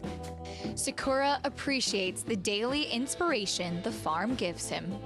There's the ruins of an old dairy barn, which is it's like the beautiful relic. It's peaceful and quiet. There's waterfall ponds behind the house, behind the office. There's many unique, peaceful, great parts of the farm that create peace and a sense of understanding where you are and how unique the farm is. He also enjoys visiting the stallion barn in the evening when it's quiet and peaceful. The horses are looking outside their stall, looking outside the windows. There's like 4,600 windows in the stallion barn. They can look outside, and it's very, very, very natural, peaceful to them. And when I look at this barn too, I feel all the history and the great horses that were here. Great champions were all raised and broke and trained here. Sikora is now focused on making new history at Alapa. When you think of all that living history, it makes you respectful of the barn and who's been housed there, and then also a responsibility of trying to keep that same standard and try to move it forward and be historic in what we do, so that when someone would look back 50 years from now, they have a feeling of obligation for them to do the same here. We are back on America's Day at the Races program, brought to you in part by those beautiful grounds, Hillendale at Alapa. Nightcap in the books at Oaklawn, and Navy SEAL Arkansas bred much the best against this group here. Nancy Knott, Francisco Arrieta, KEM Stables. A nice effort for this horse. He just looked like he was traveling well throughout, was asked for his best coming to the 8th pole by Francisco Arrieta. And this leggy son of Midshipman really strode away nicely the final 1/8 of a mile to win off as much the best here in the nightcap at Oaklawn Park. Good effort. Be shocked if this is the biggest figure he's ever run in his life. It was strong, visually impressive, and certainly time-wise it was fast. Navy SEAL 580 over Bellamy's rolling fork. Good effort from that one to be 3rd. Got to get to Hillendale. The place is just so beautiful. And I'm just so happy that it's under the stewardship of John Sikora, who obviously understands the historical importance and value of the farm and wanting to keep that tradition going. It's just an absolutely beautiful place. Take me with you when you go. Promise me that. We told you about Wonder Wheel, 2-year-old champion filly. We're going to see her on our program next Saturday, back in action in the Suncoast, making her 3-year-old debut for Mark Casse. Sam F. Davis on the road to the Kentucky Derby as well, as you take a look at that stakes lineup. Speed Type, who did it from off the pace of the Breeders' Cup Juvenile fillies. Well, all good horses have one thing in common. They possess speed. It's how they learn to use that speed to be their most effective. And obviously this filly, turned it around. Breeders' Cup, rated more, took kickback, was able to rally through traffic and finish beautifully. Long, strong filly. Mark Casse got it done. And keep an eye on Tyler Gaffione F2I. You know what that is right there? That's somebody getting the monkey off their back and first ever breaking Breeders' through Cup in the Breeders' Good Cup. for him. Yeah, absolutely. Yeah, big moment. And obviously we're all excited to see her come back, see how she comes back if she moves forward as a 3-year-old. Here's her trainer on his champion 2-year-old filly. She's almost 17 hands tall, and you know, she doesn't ever carry a whole lot of excess weight, but she's probably put on a few pounds. I thought she was a little light going into the Alcibiades. I thought she actually picked up a few pounds going into the Breeders' Cup. She picked up weight with the time off, and she's trimmed down now. I think she's at a good weight. To me, she's as good as ever. She looks great. Been training really well. Our hopes are, you know, to run in the Suncoast, then the Ashland, and then the Oaks. She's the kind of horse that you dream about, and she's just does everything right. We'll see. We've done all we can do. Now it's up to her. That's the path that Ness took last year to get to the Kentucky Oaks, and it was sort of really after that Kentucky Oaks, the second half of the year, when she blossomed and became the true leader of that division. Wonder Wheel right now is the leader in the clubhouse. We'll see how she progresses from 2 to 3. Yeah, absolutely. And then there's other horses that didn't even contest the Breeders' Cup. Hoosier Philly comes to mind. And again, they're changing, they're developing. And I like the fact that Mark has his own private training center there. And I like the way his office is decked out, too. I like. Nice collected some hardware. He's had a few nice ones in his career, the Hall of Famer. Of course, we're back on the Derby Trail next weekend as well. That rescheduled Withers, with racing being canceled on Friday and Saturday here in New York because of the weather, Arctic Arrogance. Last couple of starts for this horse. Hung a little bit. We'll see if this horse can kind of turn the corner next Saturday. Yeah, again, you know, a horse that shows up and tries hard, but we want to see him kind of get it at crunch time, right? Hope you enjoyed the weekend. We are back next Friday, 3 Eastern start time. Check your local listings on Fox. We'll be back for a big weekend on the road to the Oaks and Kentucky Derby. So we will see you then. Today's action, Riders regret 4 consecutive runner-up finishes. Not today. Gets the 5th win of his career in the Sunday feature here in South Ozone Park.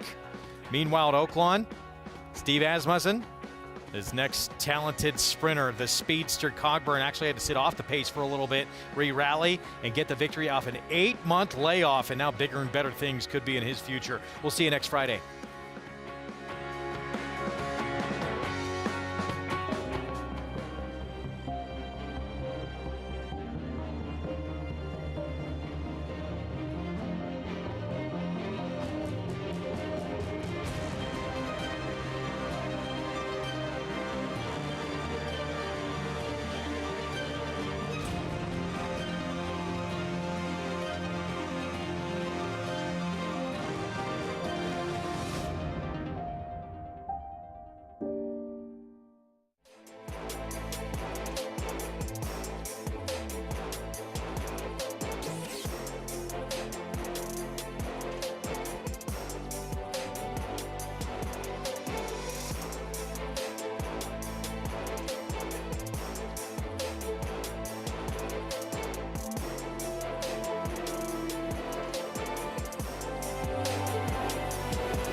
Yes, there's family.